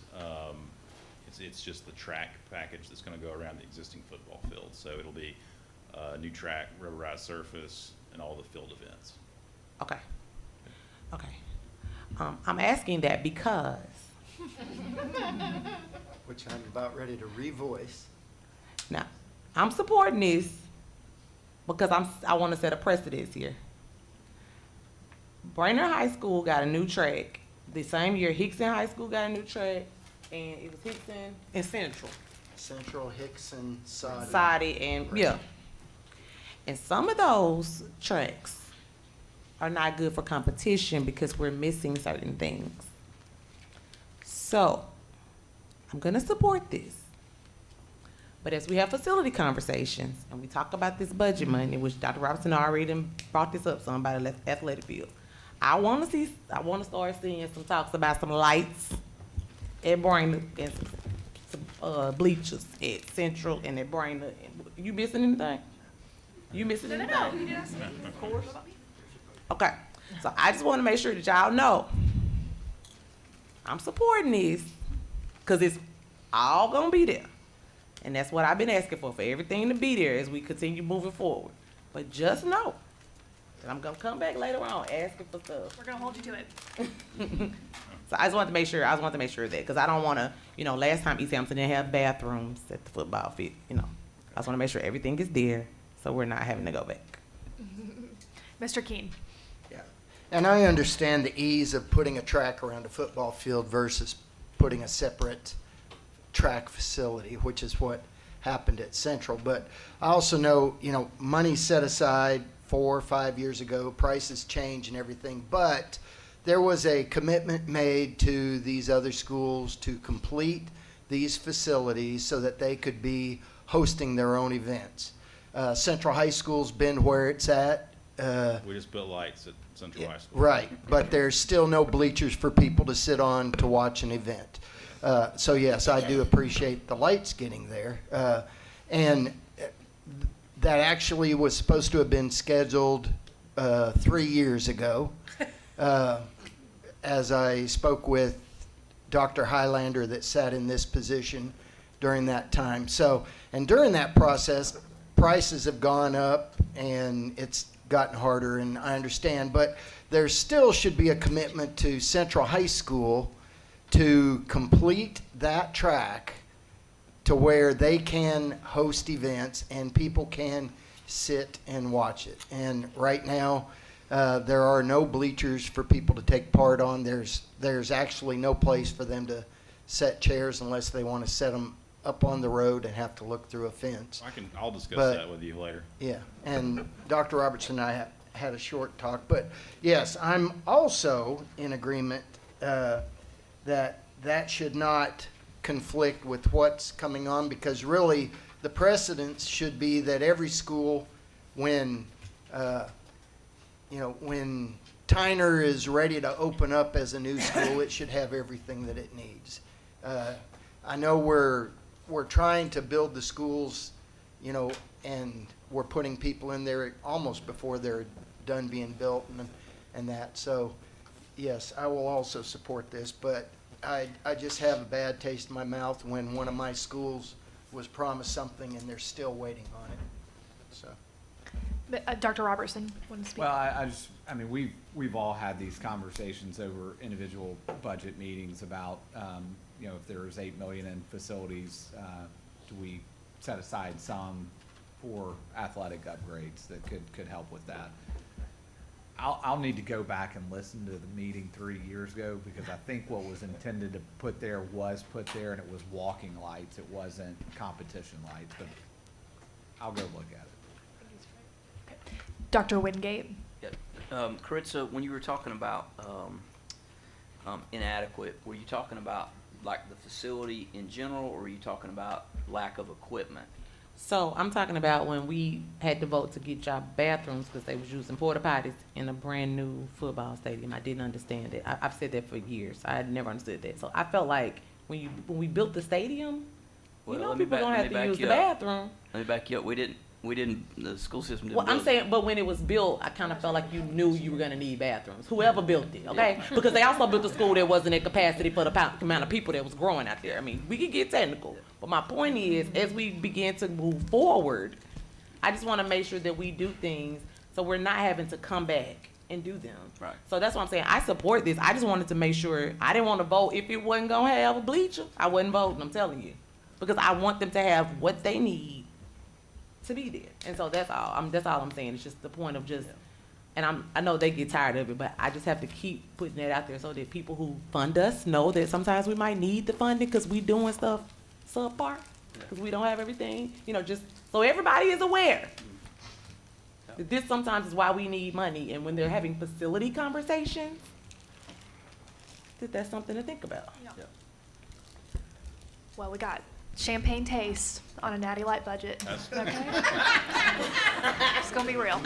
Okay? All right, can I get a motion to approve this item? So moved. Move to approve. Second. Okay, I have a motion from Mr. Keene, a second from Mrs. Jones. Mrs. Black? Yes. Mr. Connor? Yes. Mr. Groan? Yes. Mrs. Jones? Yes. Mr. King? Yes. Mr. Perez? Yes. Mrs. Faye Robinson? Yes. Mr. Smith? Yes. Mrs. Thurman? Yes. Dr. Wingate? Yes. Chairwoman Robinson? Yes. Okay, we'll move to administrative business matters. We have item A1, Math Adoption Committee findings and recommendation. Do I have a motion to approve this item? Motion. Second. Motion to approve from Mr. Connor, second from Mrs. Black. Hold on. It's okay. Oh, yes. Okay, Mr. Connor and, Mrs. Black. thank you. Looks like we've got some questions. Mr. Groen? I'm just wanting to know what we get for our $9.1 million, if that could be addressed.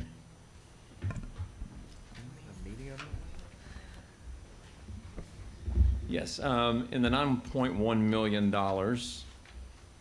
we will be receiving both digital access and hard copy access. You may remember in the initial conversation that we had in March, we use the consumable text, and so that gives the student the opportunity to have the text in their hand, to be able to write in the text, to be able to answer the questions there in the book, and so we'll get that. We also, for K through 8, receive the word is escaping me. Hold on just one second. The manipulative kits, and so that's the opportunity for students, what manipulative kits are, the opportunities for students to hold and understand, putting 10 together, what does 5 look like, what does 100 block look like, things like that. On top of that, there's also, you may have seen in the opportunities that we provided for digital preview and in the in-person opportunities that we had, teacher-centered materials where if we're going to pull a group of students back to a back table who may be struggling with a certain concept, to have those manipulatives, those kits to be able to help a student be able to learn a specific skill or need. So it's the full gamut of what we're asking for. It would be, like I said, digital access. There's consumable texts that are for all students. There's teacher materials, teacher editions for all students, manipulatives for K through 5. Yeah. And the professional learning, Yes, right? thank you, yes. Yeah. And all the professional All learning the that training. comes. So we'll be providing professional learning that will begin this summer for all teachers so that they can become accustomed to the new materials as well as support throughout the year. Can I be able to participate with this? In the professional learning? Yeah, during the summer. Yeah, we can make you aware of when the professional learning is. I'll be happy to talk to you about where that is, what that looks like, and give you an overview of that. Okay. It's a prerequisite test that you have to pass. It is. It is. That's why he's Then you wanting to have go take take it it, too. so he can. Please email me. Sure. When that's established, and I'd just like to sit in. Yeah, and what I can do is we've already, prior to spring break, and then we did another email out this week, we've already informed all teachers actually of all professional learning opportunities, about a 75-page document of all the professional learning opportunities that are available this summer, and math is included in there, so I can go ahead and send that to you as well. Please, I would appreciate Yes, it. thank you. Okay. Mrs. Thurman? Yes, well, you know how I feel about this. Yes. And just for your, you know how I feel. It's just been 20 years, seriously. But I just want you to know Ivy Academy uses rocks for manipulatives, just saying. Okay. I mean, it's, We'll just go out we and don't grab have to some have and it bring them in the something. classroom. But that's exactly what they do. They have the classrooms outside and they count them out Yeah. in the Yeah. dirt. You know where it is. You've been there, done that. Your family went to that for their meeting. Mm-hmm. So, but anyway, so we don't have to spend a lot of money. Sometimes it's fancy dancy stuff. It's just no better than something real simple. But anyway, I have talked to some teachers and they have very high hopes for this. Hope that this math works. Sure. I say high hopes, hoping that it's everything that they've been told that it was going to be. Sure. Like I say, we have these loop-de-loops. I was thinking the other day, here we go, loop-de-lie. I hope we don't get loop-de-lie with the loop-de-loops. It's just all I'm saying. The number lines and all this insanity that we continue to have, and I can understand that might be good for some kids, but I think we waste a lot of time on a lot of nonsense. But like I say, I'm just hoping all I can do is depend on you all, tell you how I feel, tell you how the teachers in my district feel. But I'm just hoping that this is going to be back to more common sense math instead of when we went off the rails back during Jesse Register's time here. And when he destroyed math education, we've never recovered. But anyway, like I say, we'll hold you accountable. This is the man right here to hold accountable, because if it doesn't work, right here's the guy. Don't forget that. No, I don't. because the people that did the other one, they've now when we did connected math and everyday math, there wasn't a person in this system that wanted to be accountable for that. Nobody. Even the person that was at the meeting pushing it, she said, I really didn't have anything to do with it. I'm like, I was at the meeting. You were there. I saw you. But anyway, just I'm going to hold you accountable, even whether I'm on this board or not. I'll come and haunt you like nobody's business, because I have 2 grandkids in school, so I will be seeing it. Well, and I will say, and I appreciate your comments, appreciate you reaching out on your own to some teachers. I will say, we defer to expertise. And so I'm very confident in the committee of people that we put together that represent all of your learning communities, that represent math from our itty-bitties who are learning what 1 even means all the way up to equations and calculus that I don't care to try to remember how to do. And so, I think the great thing is that we had a collection of our math instructors that said this is what they need to help support the students in their school. Just a point of reference, his aunts are some of my best friends. And so I know how to get to you. Lucky you, Blake. Doesn't that fall under zero tolerance policy right there? Mrs. Jones. So, I guess it was about a week ago. Myself, Ben, Jill, and Faye went back to school. We came to the textbook. We went to math class. We went to elementary, middle, and high school math class. And we actually were able to see how each grade, not grade level, but each school level, elementary, middle, and high, how they all connect. And I will say that for me, not being a math scholar at all, you can ask any of my math teachers from arts and sciences, I was not a math scholar. But because I will have a child that will enter into the school system during this textbook, this curriculum use, it was of interest to me to see what was there and how I would be able to have to try to help him or get him a tutor if necessary. But it does go back to a lot of the fundamental skills. What I did like was the pre-work. So in the book, there's pre-work. In the K through 8 books, there was pre-work. And then there was like an I can statement, which pretty much was kind of telling the kid what they should be able to do upon the completion of that lesson. And then what I really liked was it seems like it's gonna meet the children where they are. So if they make that statement, and I'm just gonna say, I can multiply by 10s, I'm just gonna say that. And they can, then the teacher has the curriculum and there's work in the book where the child can do that. And if he or she is bored and needs to be challenged, there's challenging work in there. If there's a child who can do it but still may need a little bit of work, there's some work there to continue to enhance and nurture that lesson. But if there's a child there and they have this thing like this tier, like 1, 2, 3, 4 or whatever, right? And so with the pre-work, if the kid is at a 4, then they've met. I mean, am I right? A 4? Am I right about this? The 4, they've mastered it so they can get the challenging work? and then 1, they may have to work up, they gotta work up to the 4, right? But the teacher knows that based off the pre-work, that where to meet the kid at to get him to the 4 or to get her to the 4.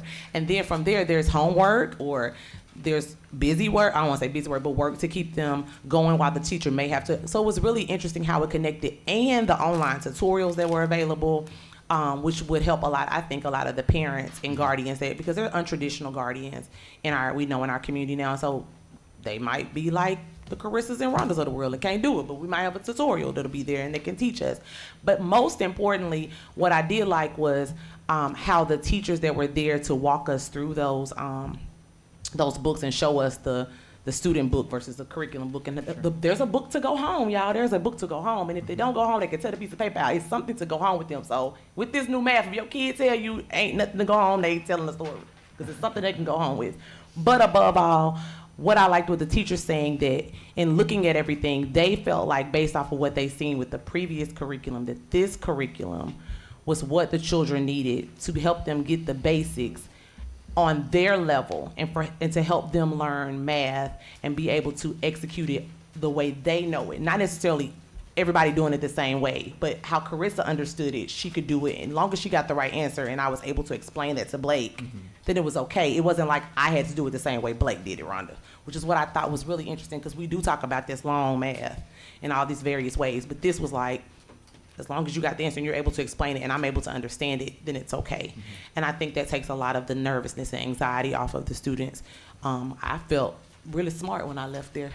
Like I could do 5th grade math. And I really haven't felt like that in a while. But I did like that. And I also like the the translations in the high school book that were available for our students that may have ESOL needs. And even though we have the distinct dialects in certain spaces, I feel like there's still space there for that, and then the opportunity to expound upon that into their languages. So I'm really excited about this curriculum, because I promise y'all, if y'all saw my math scores, but I think this is, I felt really good about it, and I like the way the teachers they vetted it and they felt comfortable in doing it. Great. Kritza, you're about to get a dose of elementary education when your son starts school. I know. You're going to relearn it. I know. Mr. Keene. How many years are we on this 6 years. adoption? 6. And Yeah, that's what a was the typical last cycle. one? A typical cycle is 6 years. Okay. The pandemic interrupted the So state we were on giving 7 us, on the last no, one. we ended up 8. 8. Yeah, All we've been right. 8 years. All right. So this should That's put us right. back on. It will be through the spring of 2029. Okay, thank you. Mrs. Black. I just want to say thank you for hosting us. The individual presentation, or the presentation opportunities, I really appreciated the opportunity to see the materials that we were voting on, and also talk to the teachers who had been on the committees.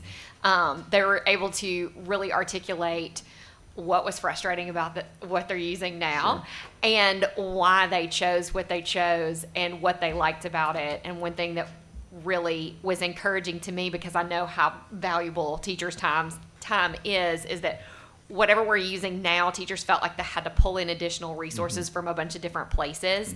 And this curriculum, they said everything was just right there, that they could pick up this book and teach from it, and there wasn't a lot of extra work for our teachers. And that was very encouraging for me. It was exciting for me. Not only was the math able to be adapted to where kids were able to understand it the way they understand numbers, because like numbers are, people understand them in lots of different ways, and the fact that this curriculum is flexible to meet kids where they are and how they understand numbers, but also was easy for our teachers to use. I was very excited. I appreciate the opportunity. You're welcome. Okay. We have a motion to approve and a second. Can we call for a vote? Excellent. Mrs. Black? Yes.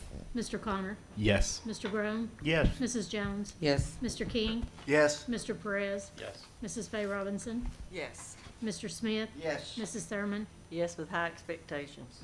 Dr. Wingate? Blake. Yes. Chairwoman Robinson? Yes. Okay, our next item, board policies first reading. We're not voting on these items, but if anyone has a discussion point they'd like to bring up for the first read, feel free to click your button. All right, Mr. Keene.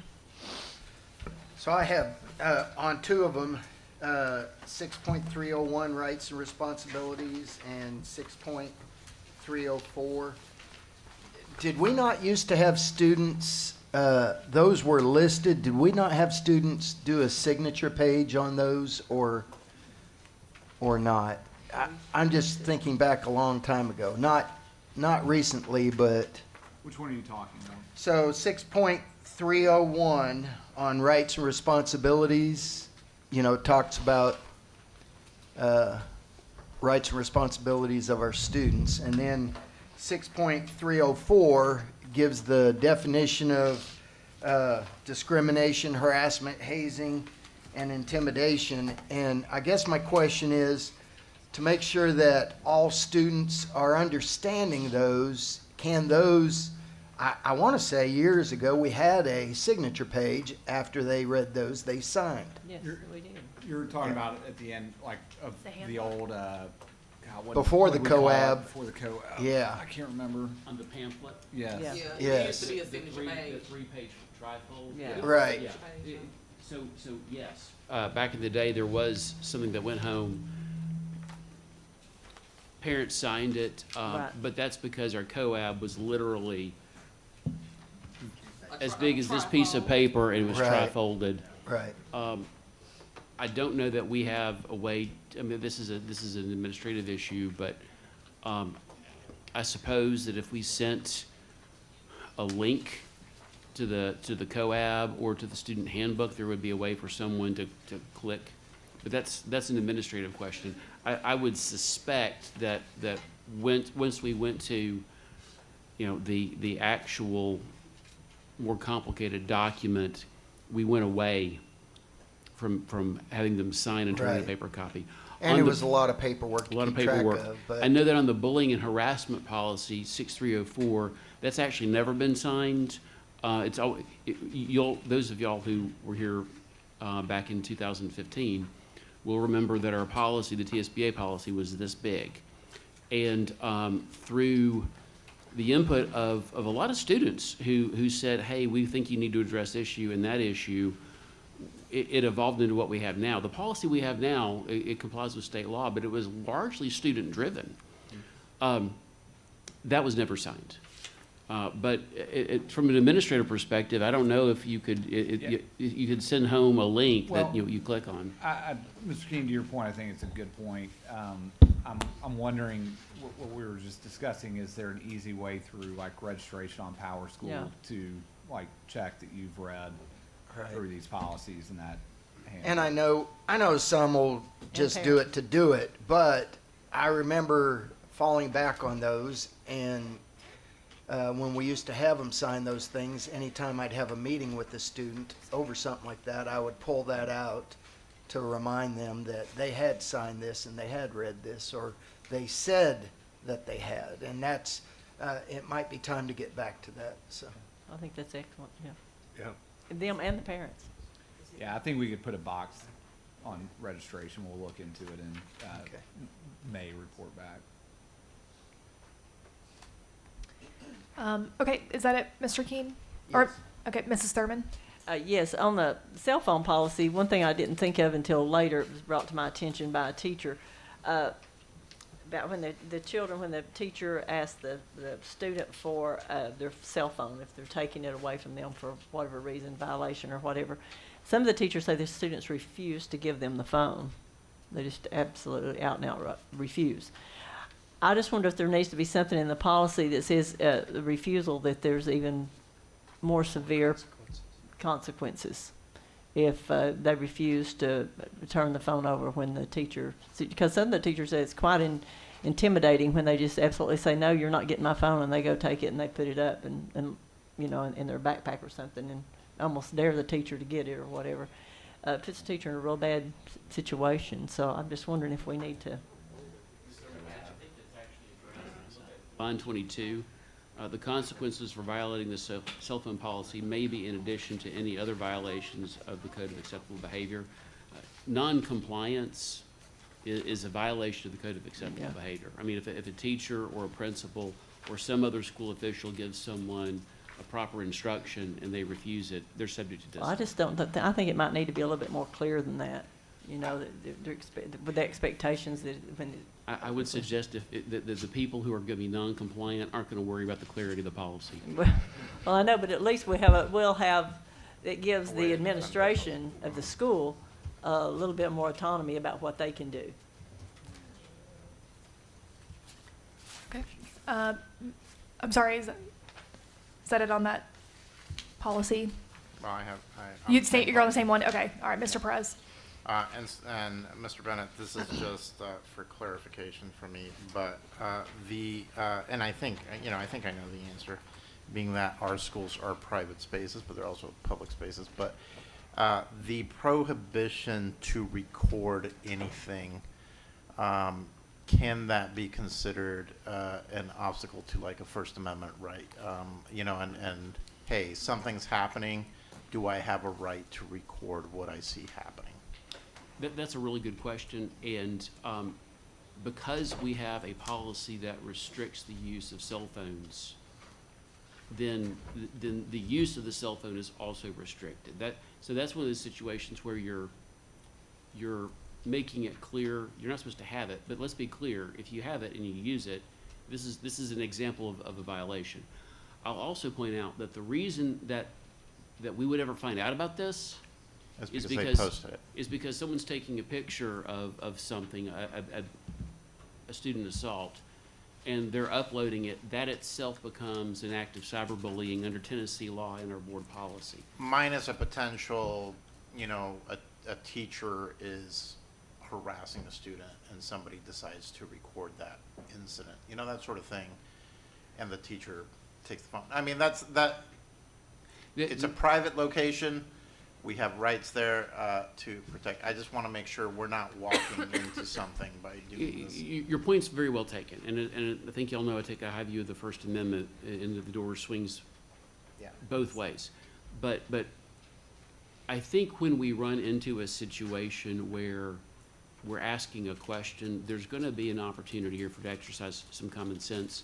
So for instance, if we see someone, hypothetically, if a student sees an event and one student is treating another student terribly, or someone from outside the school is doing something, and he records it surreptitiously and he takes it to the administration, is that a violation of the policy? Well, technically it is. Yeah.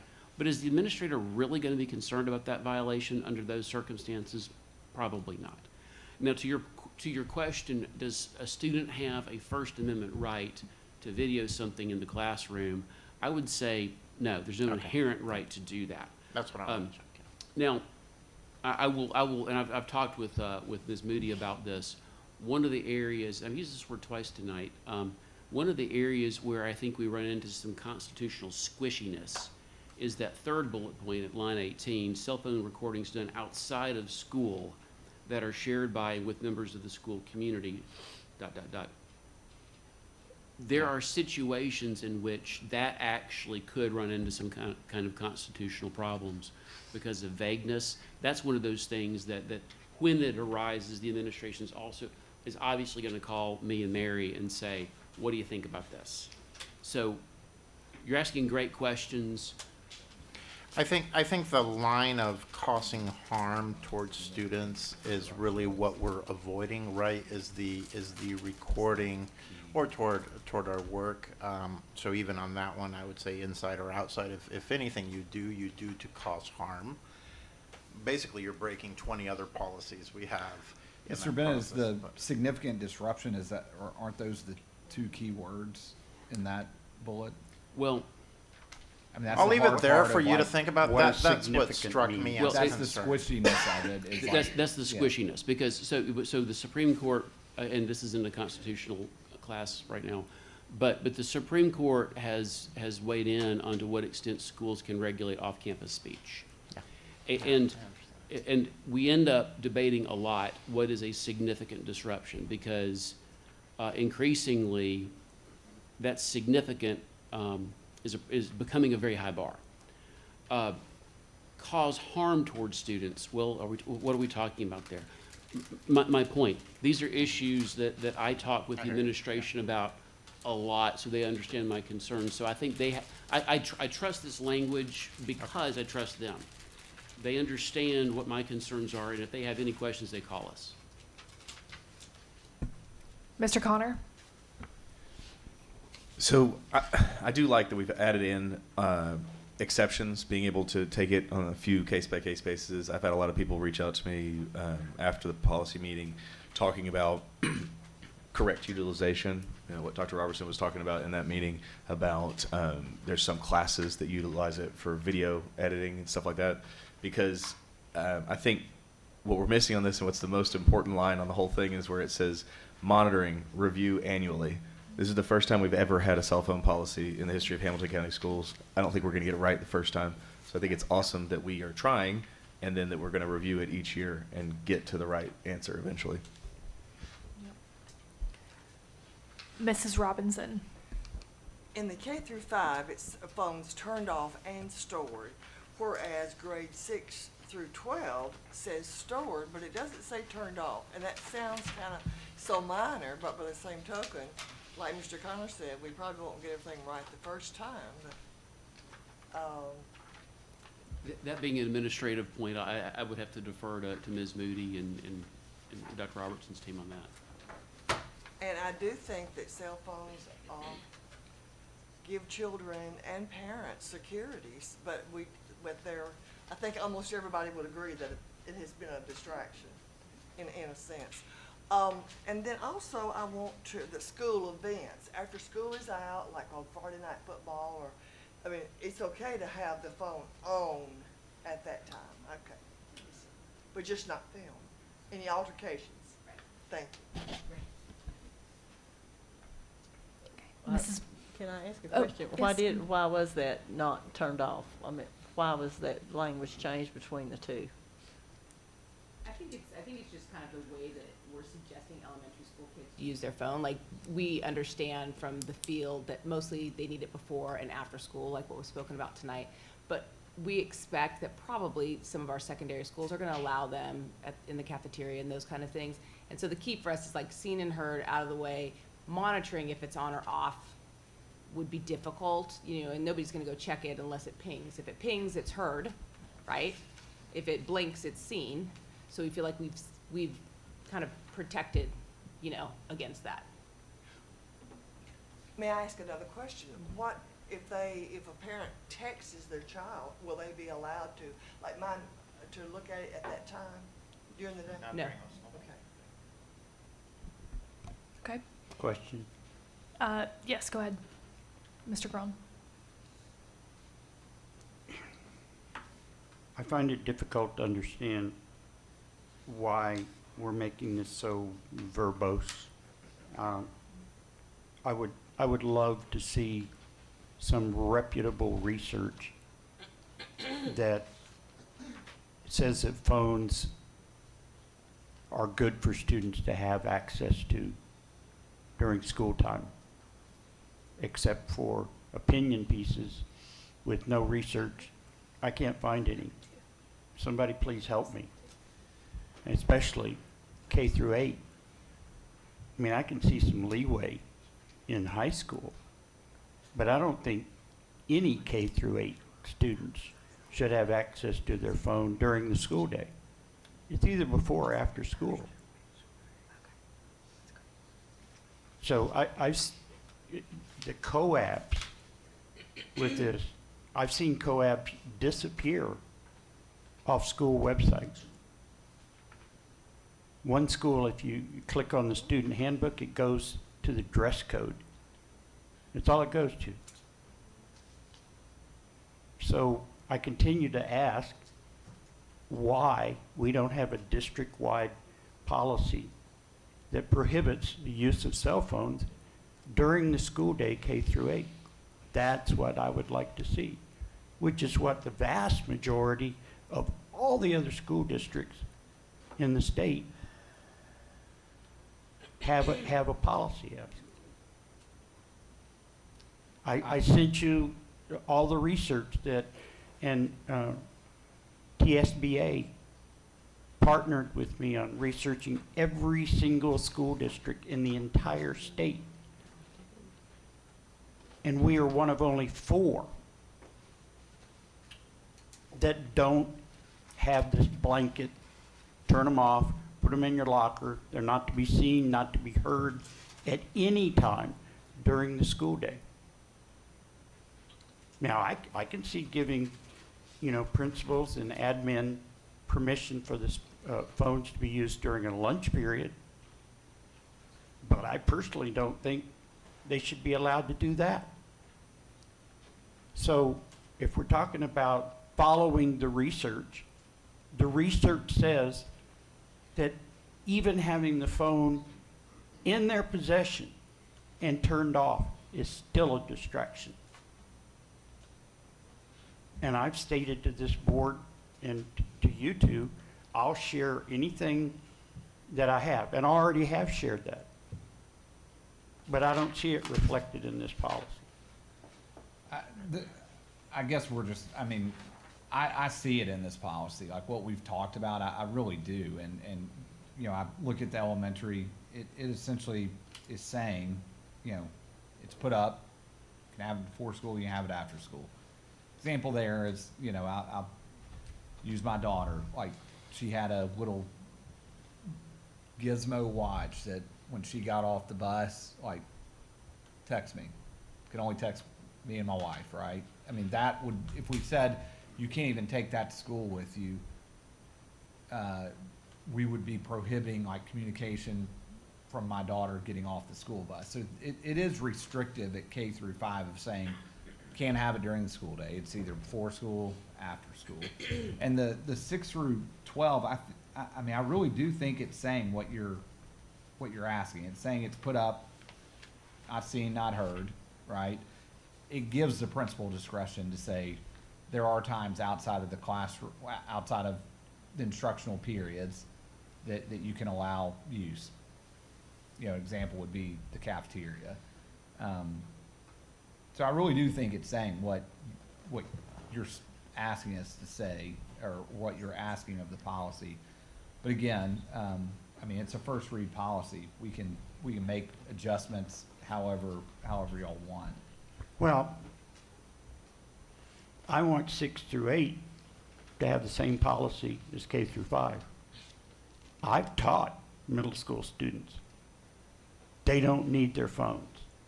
If she needed to really get in touch with you, she could use her Chromebook and email you that I'm home. Well, that's when she was in 5th grade. And, yeah, I know. So, what we can do is we can, and we'll, after this, I'll do a. Outside the school system, they can't email. I think what we could do is, we've got another month. We can work on this. We can circle back to each of you and see how many of you want it broken up and go from there. Did the policy committee meet about this? We did on It was Monday. discussed Monday. Okay. Okay. And those, That's fine. Ad nauseum. Ad Okay. nauseam. and were those suggestions already put into this draft? Okay. Talking to Justin about that. We did make 2 amendments from the policy committee meeting on Monday to address these concerns. So the first is, gosh, I don't have the lines in front of me because it's not tonight. But when we start talking about the grades, we talk about the principal and his or her designee. Line 32, 33. Yeah, and line 20 and 29. The line we changed from teacher has the responsibility to principal and his or her designee. The other one which gets at this is where it's placed. So originally it said in a purse or backpack or someplace like that. We also added things like lockers, automobiles, so that's at the discretion of the school. So it can be more out of sight and still give the school discretion. So I do think we added, I just wanted to call out that those have been added in since that committee meeting to address those concerns there. Okay. Well, again, I would like to see something other than significant being used. You can go online right now, social media, and I can pull down videos of fights taking place. And those have been posted, and photos. What is the significant damage done to the victim?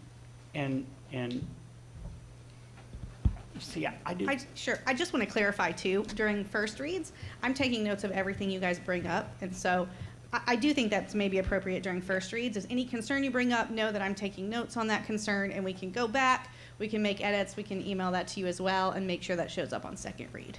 So I don't know that we have to see a lot solve of it middle during school- first read, but Yeah. I'm taking notes of every concern. I see a lot of middle schools in their student handbook. They say, 6 through 8 phones are supposed to be turned off and put in lockers, and they list other things. I've seen co-ops just disappear off a school website. Well, So we need to get together, please. Let's stay focused on the policy. However, it sounds like there's a lot to do on this cell phone policy in particular.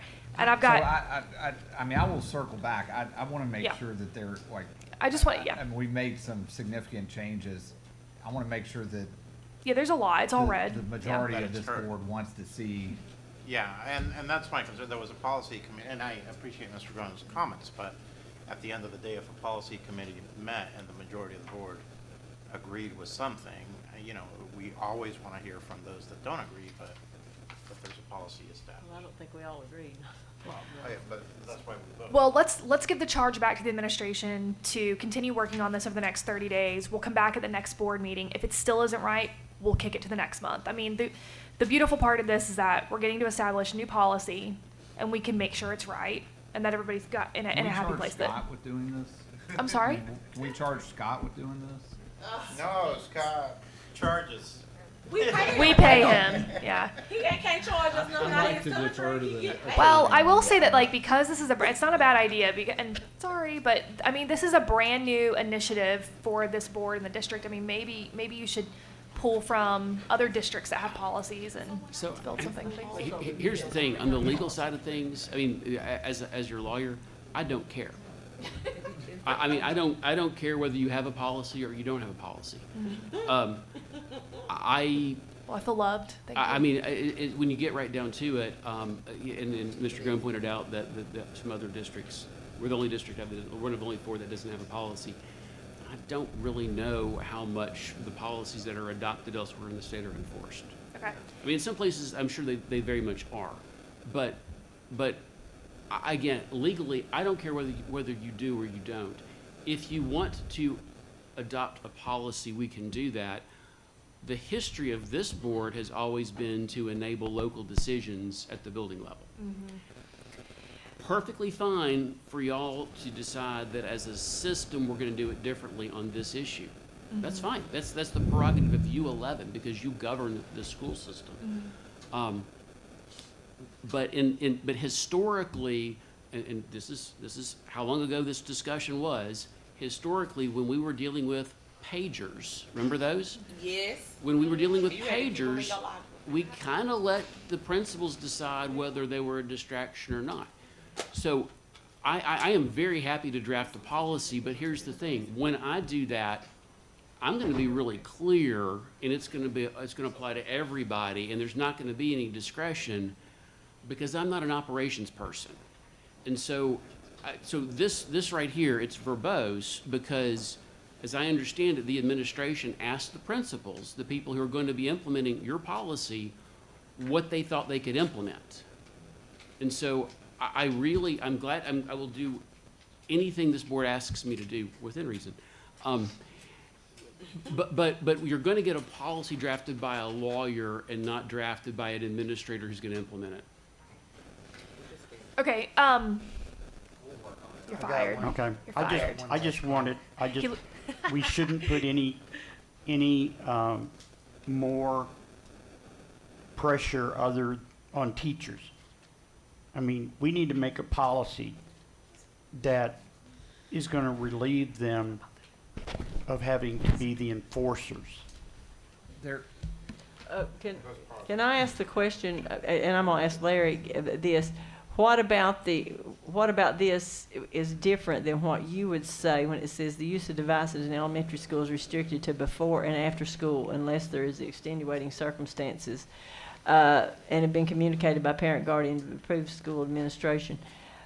you just want it to say no cell phone? I mean, what is the difference in that and what you're wanting? What, you just want it to be Well, less wordy, or I'm No, just wanting to know? I just want,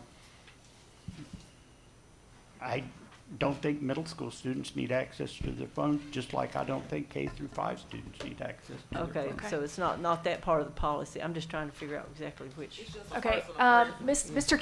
Keen's got a question. I'm gonna let him jump in with a question, and then if no one has any other policies to discuss, then I'm gonna suggest that we take this conversation offline and work with the administrative team to continue working on this policy. However, if there's other policies that you guys want to talk about, we can do that. So but I want to stay on track. Mr. Keen? So I think the only discrepancy is the grade level. I think the language is pretty accurate, except some might want K through 8 to reflect the very limited, and then secondary referring to 9 through 12. I think that's the difference in the comparison of the two. And as we talked about it, Joe's not here, or is he back? Yeah. Joe, that was pretty much the same argument the other night at the meeting there was, which one. So I think we look at those two and then we decide as a board, do we want it K through 8, 9 through 12, or do we want it K through 5, 6 through 12? Okay. It's a good suggestion. Okay, great. We're going to take that conversation offline, work with the administrative team. If you're super passionate about this policy, highly recommend putting Shannon, Justin, Scott on speed dial and calling them daily about it. So, does anyone have any other policies from this list that they would like to review? Yes, ma'am. Okay, Mr. Connor. So 6.200, I just have a couple of questions for clarity. I'll let everybody get it pulled up. So line 18 and 19, we're changing the days absent from 5 to 3 in 3 different places there. But then in line 30, it still says 5 days absent gets reported up. So am I just... Great clarification. Okay. So we worked with Mary a lot to make sure we're on law here. The statute says, and Scott, catch me if I say anything wrong, because I'm learning fast, right? The statute says that we do have a reporting requirement, which for us is done through reports, right? We're keeping the data at 3 days, but really our truancy process starts at 5 when we notify. So we made sure our policy reflected that in the right way, even though I agree with you, it does get confusing that you see 3 somewhere and 5 the others. That's actually very purposeful, so that reporting to the superintendent starts at 3, the truancy policy where we notify starts at 5. Okay. It kind of read like that, but I wanted to make sure it was clear. And then the other part to it, in line 16, it says it'll be the duty of the principal to report to the director of schools. But then in line 22 and 21, we've changed reporting from the director of schools to reporting to the attendance supervisor. So does that need to be delivered to different people, or should it be the same person? That's a great call. I'll take a look at that and see. It might be that we need to, in that first line, say superintendent of schools or his or her designee. It does say designee, sorry, but we are purposefully changing it in line 21 to the person that it's designated. Okay, I'll take a look, make sure that reads. It just reads odd. Okay, and that covers up my other stuff there. Thank you. Yeah, no problem. Excellent. Okay, we're going to move to board matters. First, do I have a motion to approve item A1, new position request, electronic communications technician? Motion. Do I have a second? Second. Okay, a motion from Mr. Connor, a second from Mr. Keen. Please call for the vote. It was grown. Mr. Groen. Oh, I'm so sorry, Mr. Groen. I apologize. I know we look like twins. No, actually, you sound like twins. Okay. Call for the. If you'll call for the vote. Thank you. Mrs. Black? Yes. Mr. Connor? Yes. Mr. Brown? Yes. Mrs. Jones? Yes. Mr. King? Yes. Mr. Perez? Yes. Mrs. Faye Robinson? Well, we've got to have an electronics communications technician. Do we not have one already? That just seems, well, I vote yes to have one. Mr. Smith? Yes. Mrs. Sermon? Yes. Dr. Wingate? Yes. Chairwoman Robinson? Yes. Item A2, teachers recommended for tenure. Do I have a motion to approve? So moved. Second.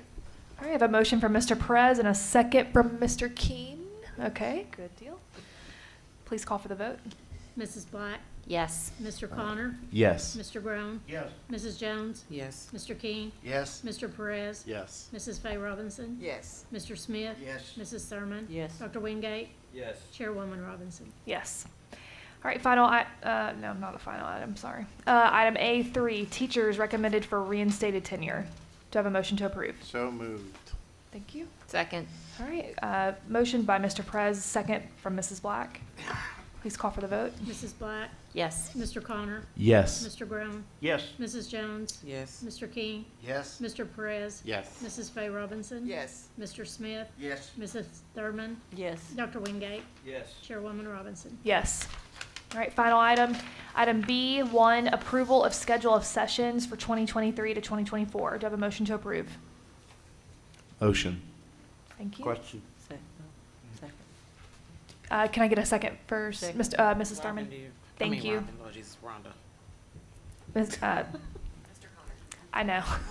Never mind. Motion from Mr. Connor. It's all falling apart. Second from Mr. folks. I'm very tired at this point. Mr. Groen, what is your question? No, that's okay. Thank you. Okay, call for the vote. Mrs. Black? Yes. Mr. Connor? Yes. Mr. Brown? Yes.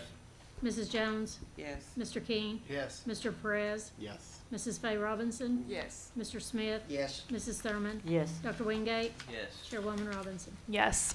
Okay, next on the agenda is just information only. You can find that in your packet for legal services, county commission, donation acceptance, delayed opening of Chat Academy Community School, and the Community Schoolyard Project.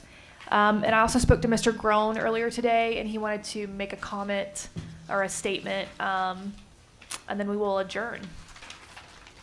I'm sure most people, especially the board members, are aware of an issue that took place at a school in my district. And